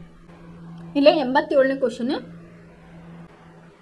ಇಲ್ಲೇ ಇದು ಮೇ 2025 ಕೇಳಿರುತ್ತೆ. ಮಾನವನ ದೇಹದಲ್ಲಿ ಮೂತ್ರವು ಹೇಗೆ ಉತ್ಪತ್ತಿಯಾಗುತ್ತದೆ ವಿವರಿಸಿ. A question. ನೆಫ್ರಾನ್ನಲ್ಲಿ ಬಟ್ಟಲಿನಾಕಾರದ ಕೋಶದಲ್ಲಿರುವ ರಕ್ತ ಲೋಮನಾಳಗಳ ಗುಂಪಿನಿಂದ ರಕ್ತವು ಶೋಧಿಸುವಿಕೆ ಆಗುತ್ತದೆ. ಶೋಧಿತ ದ್ರವದಲ್ಲಿನ ಗ್ಲೂಕೋಸ್, ಅಮೈನೋ ಆಮ್ಲಗಳು, ಲವಣಗಳು ಮತ್ತು ಅಧಿಕ ಪ್ರಮಾಣದ ನೀರು ನೆಫ್ರಾನ್ನ ಉದ್ದನಾಳದಿಂದ ಮರುಹೀರಿಕೆಯಾಗುತ್ತದೆ. ಉಳಿದ ನೀರು ಮತ್ತು ಲವಣಗಳಿಂದ ಮೂತ್ರ ಉಂಟಾಗುತ್ತದೆ ಅಂತ ಹೇಳಿ ಬರೀಬೇಕು. ಇನ್ನು ಬಿ ಕಂಡೀಷನ್ ಏನಪ್ಪಾ ಅಂತಂದ್ರೆ, ಮಾನವನ ಜೀರ್ಣನಾಳದಲ್ಲಿ ಕೆಳಗಿನ ಜೀರ್ಣರಸಗಳ ಕಾರ್ಯ ತಿಳಿಸಿ. ಜಠರ ರಸ ಮತ್ತು ಕರುಳಿನ ರಸ ಅಂತೇಳಿ. ಜಠರ ರಸ ಅಂತಂದ್ರೆ ಏನಿಲ್ಲ, ಹೈಡ್ರೋಕ್ಲೋರಿಕ್ ಆಮ್ಲ ಇರ್ತೈತೆ. ಅಲ್ಲಿ ಹೈಡ್ರೋಕ್ಲೋರಿಕ್ ಆಮ್ಲವು ಆತ್ಮೀಯ ಮಾಧ್ಯವನ್ನು ಸೃಷ್ಟಿಸಿ ಪೆಪ್ಸಿನ್ ಕಿಣ್ವದಿಂದ ಕ್ರಿಯೆಗೆ ಸಹಾಯಕಾರಿಯಾಗುತ್ತದೆ. ಪೆಪ್ಸಿನ್ ಕಿಣ್ವದಿಂದ ಪ್ರೋಟೀನ್ ಇಲ್ಲೇ ವಿಭಜನೆಯಾಗುತ್ತದೆ ಅಂತ ಹೇಳಿ ಬರೀಬೇಕು. ಪ್ರೋಟೀನ್ಗಳನ್ನು ಅಮೈನೋ ಆಮ್ಲಗಳಾಗಿ ಪರಿವರ್ತಿಸುವುದು. ಕಾರ್ಬೋಹೈಡ್ರೇಟ್ಗಳು ಗ್ಲೂಕೋಸ್ ಆಗಿ ಪರಿವರ್ತನೆ ಹೊಂದುವುದು. ಕೊಬ್ಬುಗಳು ಕೊಬ್ಬಿನ ಆಮ್ಲ ಮತ್ತು ಗ್ಲಿಸರೈಲ್ಗಳಾಗಿ ಪರಿವರ್ತನೆ ಹೊಂದುವುದು. ಯಾವುದು ಕರುಳಿನ ರಸದ ನೀವು ಇಲ್ಲೇ ಬರೀಬಹುದು. 89ನೇ ಕ್ವಶನ್. ಇದು 4 ಅಂಕದ ಪ್ರಶ್ನೆಗಳು. ಕೋಶೀಯ ಉಸಿರಾಟದ ಮೊದಲ ಹಂತದಲ್ಲಿ ಗ್ಲೂಕೋಸ್ ಅಣು ಕೋಶ ದ್ರವ್ಯದಲ್ಲಿ ಯಾವ ಅಣುವಾಗಿ ವಿಭಜಿಸಲ್ಪಡುತ್ತದೆ? ಉಸಿರಾಟದ ವಿಧಗಳನ್ನು ತಿಳಿಸಿ ಮತ್ತು ಅವುಗಳ ನಡುವಿನ ಯಾವುದಾದರೂ 2 ವ್ಯತ್ಯಾಸಗಳನ್ನು ಬರೆಯಿರಿ ಅಂತ ಹೇಳ್ಯಾರ. ಇಲ್ಲ 1ನೇ ಕ್ವಶನ್ಗೆ ಪೈರುವೇಟ್ ಅಣುವಾಗಿ ವಿಭಜಿಸಲ್ಪಡುತ್ತದೆ. ನಾವು ಉಸಿರಾಟದೊಳಗ ವಾಯುವಿಕ ಉಸಿರಾಟ ಮತ್ತು ಅವಾಯುವಿಕ ಉಸಿರಾಟ. ವಾಯುವಿಕ ಉಸಿರಾಟ ಅಂದ್ರೆ ಆಕ್ಸಿಜನ್ ಉಪಸ್ಥಿತಿಯಲ್ಲಿ ಇದು ನಡೀತಾ ಇರ್ತೈತಿ. ವಾತಾವರಣದ ಆಕ್ಸಿಜನ್ ಅನುಪಸ್ಥಿತಿಯಲ್ಲಿ ಉಸಿರಾಟ ಕ್ರಿಯೆಯಲ್ಲೇ ಜರುಗುತ್ತದೆ ಅಂತ ಹೇಳಬೇಕು. ಅಧಿಕ ಶಕ್ತಿಯೊಂದಿಗೆ ಕಾರ್ಬನ್ ಡೈಆಕ್ಸೈಡ್ ಮತ್ತು ನೀರು ಬಿಡುಗಡೆಯಾಗುತ್ತದೆ. ಕಡಿಮೆ ಶಕ್ತಿಯೊಂದಿಗೆ ಇಥನಾಲ್, ಕಾರ್ಬನ್ ಡೈಆಕ್ಸೈಡ್ ಇಲ್ಲೇ ಬಿಡುಗಡೆಯಾಗುತ್ತದೆ. ಮೈಟೋಕಾಂಡ್ರಿಯಾದಲ್ಲಿ ಜರುಗುತ್ತದೆ. ಕೋಶ ದ್ರವ್ಯದಲ್ಲಿ ಇದು ಜರುಗುತ್ತದೆ ಅಂತ ಹೇಳಬೇಕು. ಉನ್ನತ ಜೀವಿಗಳಲ್ಲಿ ಕಂಡು ಬರುತ್ತದೆ. ಈಸ್ಟ್ನಂತಹ ಕೆಳವರ್ಗದ ಜೀವಿಗಳಲ್ಲಿ ಕಂಡು ಬರುತ್ತದೆ. ಸೂಕ್ಷ್ಮಾಣು ಜೀವಿಗಳಲ್ಲಿ ಇದು ಕಂಡು ಬರುತ್ತದೆ ಅಂತ ಹೇಳಿ ಬರೀಬೇಕು. ಇದಕ್ಕೆ ನಾ ಏಕಕೋಶೀಯ ಜೀವಿಗಳ ಒಳಗೆ ನಿಮಗೆ ಇನ್ ಡೀಟೇಲ್ ಆಗಿ ಎಕ್ಸ್ಪ್ಲೇನ್ ಮಾಡಿದ್ದೆ. 90ನೇದು, ದ್ಯುತಿ ಸಂಶ್ಲೇಷಣೆಗೆ ಅಗತ್ಯವಾದ ಅಂಶಗಳು ಯಾವುವು? ಈ ಪ್ರಕ್ರಿಯೆಯಲ್ಲಿ ಜರುಗುವ ಘಟನೆಗಳನ್ನು ತಿಳಿಸಿ. ಈ ಪ್ರಕ್ರಿಯೆಯನ್ನು ಸರಿದೂಗಿಸಿದ ರಾಸಾಯನಿಕ ಸಮೀಕರಣದ ಮೂಲಕ ವ್ಯಕ್ತಪಡಿಸಿ ಅಂತ ಹೇಳಿ ಹೇಳ್ಯಾರ. ಇದು ಕೂಡ ಡೈರೆಕ್ಟ್ ಕ್ವಶನ್, ಏನು ಕಾಂಪ್ಲಿಕೇಟೆಡ್ ಇಲ್ಲ. ದ್ಯುತಿ ಸಂಶ್ಲೇಷಣೆಯಲ್ಲಿ ಜರುಗುವ ಘಟನೆಗಳು ಅಥವಾ ಅಂಶಗಳನ್ನು ತಗೊಂಡಾಗ ಕ್ಲೋರೋಫಿಲ್ನಿಂದ ಬೆಳಕಿನ ಶಕ್ತಿಯನ್ನು ಹೀರಿಕೊಳ್ಳುವುದು, ಬೆಳಕಿನ ಶಕ್ತಿಯು ರಾಸಾಯನಿಕ ಶಕ್ತಿಯಾಗಿ ಇಲ್ಲೇ ಪರಿವರ್ತನೆ ಆಗುವುದು. ನೀರಿನ ಅಣುಗಳು ಹೈಡ್ರೋಜನ್ ಮತ್ತು ಆಕ್ಸಿಜನ್ ಅಣುಗಳಾಗಿ ವಿಭಜನೆ ಮಾಡುವುದು. ಕಾರ್ಬನ್ ಡೈಆಕ್ಸೈಡ್ ಕಾರ್ಬೋಹೈಡ್ರೇಟ್ ಆಗಿ ಅಪಕರ್ಷಿಸಲ್ಪಡುವುದು ಅಂತೇಳಿ. ಕಾರ್ಬನ್ ಡೈಆಕ್ಸೈಡ್ 12H2, ಸೌರ ಬೆಳಕು ಅಂದ್ರೆ ಸೂರ್ಯನ ಬೆಳಕು, ಕ್ಲೋರೋಫಿಲ್ ಇನ್ ಪ್ರೆಸೆನ್ಸ್, ಇದಾಗ ಗ್ಲೂಕೋಸ್ ಮತ್ತು ಆಕ್ಸಿಜನ್ ಮತ್ತು ವಾಟರ್ ಇಲ್ಲೇ ನಮಗೆ ಬರ್ತೈತಿ ಅಂತ ಹೇಳಿ ಈ ಫಾರ್ಮುಲಾವನ್ನು ನೀವು ಇಲ್ಲಿ ಬರೀಬಹುದು. 91 ಸೈಲಮ್ ಅಂಗಾಂಶದ ಕಾರ್ಯಗಳನ್ನು ಫ್ಲೋಯಮ್ ಅಂಗಾಂಶದ ಕಾರ್ಯಗಳೊಂದಿಗೆ ಹೋಲಿಸಿ ಅಂತೇಳಿ ಎ ಕ್ವಶನ್. ನೀರು ಮತ್ತು ಲವಣಗಳನ್ನು ನಿರವಯ ವಸ್ತುಗಳಾಗಿ ಸಾಗಿಸುತ್ತದೆ. ಇಲ್ಲಿ ಆಹಾರ ಮತ್ತು ಸಾವಯವ ವಸ್ತುಗಳನ್ನು ಸಾಗಿಸುತ್ತದೆ. ವಸ್ತುಗಳ ಹರಿವು ಏಕಮುಖ, ಇಲ್ಲೇ ಹರಿವು ದ್ವಿಮುಖ, ಏಕ ಮತ್ತು ಮೇಲ್ಮುಖ ಚಲನೆ ಮತ್ತು ಕೆಳಮುಖ ಚಲನೆ ಫ್ಲೋಯಮ್ ಒಳಗ ಇರ್ತದೆ. xylem ನಳಿಕೆಗಳು ಮತ್ತು ನಾಳಗಳು ಬೇರಿನಿಂದ ಖಂಡಕ್ಕೆ ವಸ್ತುಗಳನ್ನು ಸಾಗಿಸುತ್ತದೆ. ಇಲ್ಲೇ ಜರಡಿ ನಾಳ ಮತ್ತು ಸಂಗಾತಿ ಕೋಶಗಳು ವಸ್ತುಗಳನ್ನು ಎಲೆಗಳಿಂದ ಎಲ್ಲ ಭಾಗಗಳಿಗೆ ಇಲ್ಲಿ ಸಾಗಿಸುತ್ತದೆ ಅಂತ. ಶೋಷಣ ಒತ್ತಡದಿಂದ ಕಾರ್ಯನಿರ್ವಹಣೆ, ಅಭಿಸರಣ ಒತ್ತಡದಿಂದ ಇಲ್ಲಿ ಕಾರ್ಯನಿರ್ವಹಣೆ ಆಗ್ತದೆ ಅಂತ ಹೇಳಿ ಬರೀಬೇಕು. ಇನ್ನು ಕಂಡೀಷನ್ ಬಿ ಏನಿದೆ, ಸಸ್ಯಗಳಲ್ಲಿ ಪತ್ರರಂಧ್ರಗಳ ಮೂಲಕ ಜರುಗುವ ಅನಿಲಗಳ ವಿನಿಮಯ ಪ್ರಕ್ರಿಯೆಯನ್ನು ವಿವರಿಸಿ ಅಂತ ಹೇಳಿ ಹೇಳೋಣ. ಸಸ್ಯಗಳಲ್ಲಿರುವ ದೊಡ್ಡ ಅಂತರಕೋಶೀಯ ಅವಕಾಶಗಳು ಎಲ್ಲ ಜೀವಕೋಶಗಳು ಗಾಳಿಯ ಜೊತೆ ಸಂಪರ್ಕದಲ್ಲಿರುತ್ತದೆ. ಇದರಿಂದ ವಿಸರಣೆಯ ಮೂಲಕ ಕಾರ್ಬನ್ ಡೈಆಕ್ಸೈಡ್ ಮತ್ತು ಆಕ್ಸಿಜನ್ ವಿನಿಮಯಗೊಳ್ಳುತ್ತವೆ. ಅಂದರೆ ಈ ಅನಿಲಗಳು ಜೀವಕೋಶದ ಒಳಗೆ ಮತ್ತು ಹೊರಗಿನ ವಾತಾವರಣಕ್ಕೆ ಅಥವಾ ಗಾಳಿಗೆ ಹೋಗುತ್ತವೆ ಅಂತ ಹೇಳಿ ಬರಿಬೇಕು. ಇದು ಜೂನ್ 2023 ಒಳಗೆ ಕೇಳಿದ್ದಾರೆ ಈ ಕ್ವಶನ್. ಇಲ್ಲೇ 95ನೇ ಕ್ವಶನ್ ನೋಡ್ರಿ. ಅದ್ರೊಳಗೆ ಎ ಮತ್ತು ಬಿ ಅಂತ ಕೇಳ್ಯಾರ. ಸೊ ಎ ಕ್ವಶನ್, ರಚನೆ ಮತ್ತು ಕಾರ್ಯನಿರ್ವಹಣೆಯ ಆಧಾರದ ಮೇಲೆ ಶ್ವಾಸಕೋಶಗಳಲ್ಲಿರುವ ಗಾಳಿಗೂಡುಗಳನ್ನು ಮತ್ತು ಮೂತ್ರಪಿಂಡಗಳಲ್ಲಿರುವ ನೆಫ್ರಾನ್ಗಳನ್ನು ಹೋಲಿಕೆ ಮಾಡಿ. ಗಾಳಿಗೂಡುಗಳು, ನೆಫ್ರಾನ್, ಶ್ವಾಸಕೋಶಗಳ ಕಾರ್ಯನಿರ್ವಾಹಕ ಘಟಕಗಳು, ಮೂತ್ರಜನಕಾಂಗದ ಕಾರ್ಯನಿರ್ವಾಹಕ ಘಟಕಗಳು. ಗಾಳಿಗೂಡುಗಳಂದ್ರೆ ಏನು? ಶ್ವಾಸಕೋಶದ ಅದು ಒಂದು ಘಟಕಗಳು. ಇವು ಮೂತ್ರಪಿಂಡದ ಒಂದು ಘಟಕಗಳು. ಇಲ್ಲೇ ಅನಿಲಗಳ ವಿನಿಮಯ ಆಗ್ತದೆ. ಇಲ್ಲೇ ಕಾರ್ಯ ರಕ್ತದಲ್ಲಿನ ನೈಟ್ರೋಜನ್ ಯುಕ್ತ ತ್ಯಾಜ್ಯಗಳನ್ನು ಇದು ಬೇರ್ಪಡಿಸ್ತದೆ ಅಂತ ಹೇಳಿ ಬರೀಬೇಕು. ಹೆಚ್ಚಿನ ಮೇಲ್ಮೈ ವಿಸ್ತೀರ್ಣ ಮತ್ತು ರಕ್ತನಾಳಗಳು ಸರಬರಾಜು ಹೊಂದಿದೆ. ಹೆಚ್ಚಿನ ಮೇಲ್ಮೈ ವಿಸ್ತೀರ್ಣ ಮತ್ತು ರಕ್ತನಾಳಗಳು ಸರಬರಾಜನ್ನು ಹೊಂದಿದೆ ಅಂತ ಹೇಳಿ ಬರೀಬೇಕು. ಇನ್ನು ಕ್ವಶನ್ ಬಿ ನೋಡ್ರಿ. ಒಬ್ಬ ಫುಟ್ಬಾಲ್ ಆಟಗಾರನಿಗೆ ನಿರಂತರ ಅಭ್ಯಾಸದಿಂದ ಅವನ ಕಾಲುಗಳಲ್ಲಿ ಸ್ನಾಯು ಸೆಳೆತ ಉಂಟಾಗುತ್ತದೆ. ಇದಕ್ಕೆ ಸೂಕ್ತ ಕಾರಣವನ್ನ ತಿಳಿಸಿ ಅಂತೇಳಿ. ಅವನ ಕಾಲುಗಳಲ್ಲಿ ನಿರಂತರ ಅಭ್ಯಾಸದಿಂದ ಆಕ್ಸಿಜನ್ ಕೊರತೆ ಉಂಟಾಗಿ ಲ್ಯಾಕ್ಟಿಕ್ ಆಮ್ಲ ಉತ್ಪತ್ತಿ ಆಗುತ್ತದೆ. ಇದನ್ನ ಸ್ನಾಯು ಸೆಳೆತ ಒಳಗೆ ನಾ ಹೇಳಿದೆ. ಲ್ಯಾಕ್ಟಿಕ್ ಆಮ್ಲದ ಉತ್ಪಾದನೆ ಅಂದ್ರೆ ಆಕ್ಸಿಜನ್ ಕಡಿಮೆ ಆಗಿ ಲ್ಯಾಕ್ಟಿಕ್ ಆಮ್ಲದ ಉತ್ಪಾದನೆ ಆಗಿ ಏನಾಗ್ತದೆ, ಇಲ್ಲಿ ಸ್ನಾಯು ಸೆಳೆತ ಆಗ್ತದೆ ಅಂತ ಹೇಳಿ ನೀವು ಬರೀಬೇಕಿರಿ. 98ನೇ ಕ್ವಶನ್, ಅನಿಲಗಳ ವಿನಿಮಯ ಪ್ರದೇಶವನ್ನು ಹೆಚ್ಚಿಸಲು ಮನುಷ್ಯರಲ್ಲಿ ಶ್ವಾಸಕೋಶಗಳು ಹೇಗೆ ವಿನ್ಯಾಸಗೊಂಡಿವೆ ಅಂತ ಹೇಳಿ ಕೇಳ್ಯಾರ. 98ನೇದು, ಇಲ್ಲೇ ಶ್ವಾಸಕೋಶವು ಶ್ವಾಸನಾಳು ಕವಲುಗಳಾಗಿ ಬ್ರಾಂಕಿಯೋಲ್ಗಳಾಗುತ್ತವೆ. ಬ್ರಾಂಕಿಯೋಲ್ಗಳು ಅಂತಿಮವಾಗಿ ಬಲೂನಿನಂತಹ ರಚನೆಗಳಾಗಿ ಗಾಳಿಯು ಗೂಡಾಗುತ್ತವೆ. ಈ ಗಾಳಿಗೂಡುಗಳು ಒಂದು ಮೇಲ್ಮೈಯನ್ನು ಒದಗಿಸುತ್ತವೆ. ಗಾಳಿಗೂಡುಗಳ ಗೋಡೆಯು ವಿಶಾಲ ವ್ಯಾಪ್ತಿಯ ರಕ್ತನಾಳಗಳ ಜಾಲವನ್ನು ಹೊಂದಿದೆ. ಇಲ್ಲಿ ಅನಿಲಗಳ ವಿನಿಮಯ ಕಾರ್ಬನ್ ಡೈಆಕ್ಸೈಡ್ ಹೊರಗೆ ಹಾಕೋದು, ಆಕ್ಸಿಜನ್ನ ಒಳಗಡೆ ತಗೊಳ್ಳೋದು. ಆಂತರಿಕ ಉಸಿರಾಟ ಮತ್ತು ಬಾಹ್ಯ ಉಸಿರಾಟದ ಬಗ್ಗೆ ನಾವಿಲ್ಲೇ ಕಲ್ತಿದ್ವಿ. ಅದನ್ನೇ ಇಲ್ಲಿ ನೀವು ಯಾವುದು ಶ್ವಾಸಕೋಶದ ಬಗ್ಗೆ ಎಲ್ಲ ಎಕ್ಸ್ಪ್ಲೇನ್ ಅನ್ನ ಮಾಡಬೇಕು. ಇಲ್ಲೇ 99ನೇ ಕ್ವಶನ್, ವಾಯುವಿಕ ಉಸಿರಾಟದಲ್ಲಿ ಗ್ಲೂಕೋಸ್ ಹೇಗೆ ಶಕ್ತಿಯ ಅಣುವಾಗಿ ಪರಿವರ್ತನೆಯಾಗುತ್ತದೆ? ಉಸಿರಾಟ ಪ್ರಕ್ರಿಯೆಯಲ್ಲಿ ಗಾಳಿಗೂಡುಗಳ ಪಾತ್ರವೇನು ಅಂತ ಎದ್ದಿದ್ದು. ಕೋಶ ದ್ರವ್ಯದಲ್ಲಿ 6 ಕಾರ್ಬನ್ ಅಣುವಾದ ಗ್ಲೂಕೋಸ್ ಅನ್ನು 3 ಕಾರ್ಬನ್ ಅಣುವಾದ ಪೈರುವೇಟ್ ಆಗಿ ವಿಭಜಿಸುವುದು. ಮೈಟೋಕಾಂಡ್ರಿಯಾದಲ್ಲಿ ಪೈರುವೇಟ್ ವಿಭಜಿಸಿ ಕಾರ್ಬನ್ ಡೈಆಕ್ಸೈಡ್ ಮತ್ತು ನೀರು ಉಂಟಾಗುತ್ತದೆ. ಉಸಿರಾಟದ ಸಮಯದಲ್ಲಿ ಬಿಡುಗಡೆಯಾಗುವ ಶಕ್ತಿಯನ್ನು ಎಟಿಪಿ ಎಂಬ ಅಣುವನ್ನು ಸಂಶ್ಲೇಷಿಸಿ ಇಡಲಾಗುತ್ತದೆ. ಎಟಿಪಿ ಅಂದ್ರೆ ಅಡಿನೋಸಿನ್ ಟ್ರೈಫಾಸ್ಫೇಟ್ ಅಂತ ಹೇಳಿ ಕರೀತಾರೆ. ಗ್ಲೂಕೋಸ್ ಕೋಶದಲ್ಲಿ ಪೈರುವೇಟ್ ಮೈಟೋಕಾಂಡ್ರಿಯಾದ ಕಾರ್ಬನ್ ಡೈಆಕ್ಸೈಡ್, ವಾಟರ್ ಮತ್ತು ಶಕ್ತಿಯಾಗಿ ಎಡಿಪಿ ಪ್ಲಸ್ ಪಿ ಎಟಿಪಿ ಇಲ್ಲ ಅಂತ ಹೇಳಿ ನೀವು ಬರೆದ್ರೆ ಸಾಕೆ. ಆಮೇಲೆ ನೆಕ್ಸ್ಟ್ ಗಾಳಿಗೂಡುಗಳು ಗೋಡೆಯ ರಕ್ತನಾಳಗಳ ಜಾಲವನ್ನು ಹೊಂದಿದ್ದು ಅನಿಲಗಳ ವಿನಿಮಯಕ್ಕೆ ಇದು ಒಂದು ಮೇಲ್ಮೈಯನ್ನು ಒದಗಿಸ್ತದೆ ಅಂತ ಹೇಳಿ ಬರೀಬೇಕು. ಇನ್ನು ಆಪ್ಷನ್ ಬಿ, ಸಸ್ಯಗಳಲ್ಲಿ ಕಂಡುಬರುವ ವಿವಿಧ ವಿಸರ್ಜನಾ ತಂತ್ರಗಳು ಯಾವುವು ಅಂತ ಹೇಳಿ ಕೇಳ್ಯಾರ. ಇಲ್ಲೇ 77ನೇ ಪ್ರಶ್ನೆಯ ಉತ್ತರವನ್ನು ಪರಿಗಣಿಸಿ ಅಂತ ಹೇಳ್ಯಾರ. ಅಂದ್ರೆ ಅಲ್ಲಿದ ಕ್ವಶನ್ ಇಲ್ಲಿ ಇನ್ ಡೀಟೇಲ್ ಆಗಿ ಕೇಳ. ಇದ್ರ ಬಗ್ಗೆ ಸಸ್ಯಗಳಲ್ಲಿ ಯಾವ ರೀತಿ ಆಗ್ತೈತೆ ಅಂತ ಈಗ ಆಲ್ರೆಡಿ ಈ ಕ್ವಶನ್ ಅನ್ನು ನಾನು ಎಕ್ಸ್ಪ್ಲೇನ್ ಮಾಡೀನಿ. ಸೊ ಅದ ಆನ್ಸರ್ ನೀವು ಅಲ್ಲಿ ಬರೆದ್ರೆ ಸಾಕು. ಇದಿಷ್ಟು ಏನಪ್ಪಾ ಅಂತಂದ್ರೆ ಜೀವಕ್ರಿಯೆಗಳ ಮೇಲೆ ಬರ್ತಕ್ಕಂಥ ಕ್ವಶನ್ಸು. ಇದ್ರೊಳಗೆ ನಾನು ಈಸಿ ಇರೋದು ಎಕ್ಸ್ಪ್ಲೇನ್ ಮಾಡಕ್ ಹೋಗಿಲ್ಲ. ಕಠಿಣವಾದ ಪ್ರಶ್ನೆಗಳು ಮತ್ತು ರಿಪೀಟೆಡ್ಲಿ ಬಂದಿರತಕ್ಕಂಥ ಕ್ವಶನ್ ಪೇಪರ್ ಒಳಗೆ ನಾನು ಇಲ್ಲಿ ಕಾನ್ಸಂಟ್ರೇಟ್ ಮಾಡೀನಿ. ಇದೇ ಕ್ವಶನ್ ಪೇಪರ್ ಆ್ಯಂಡ್ ಆನ್ಸರ್ಸ್ ಅನ್ನು ನಾವು ಆ್ಯಪ್ ಒಳಗೆ ಅಪ್ಲೋಡ್ ಮಾಡ್ತೇವೆ. ನೀವು ಅಲ್ಲಿ ಇದನ್ನ ತಗೊಂಡು ಸ್ಟಡಿಯನ್ನು ಮಾಡ್ಬೋದು. ನಾಳೆ ಬೇರೆ ಚಾಪ್ಟರ್ನೊಂದಿಗೆ ನಾವು ಇದನ್ನ ಕಂಟಿನ್ಯೂ ಮಾಡೋಣ. ಧನ್ಯವಾದಗಳು.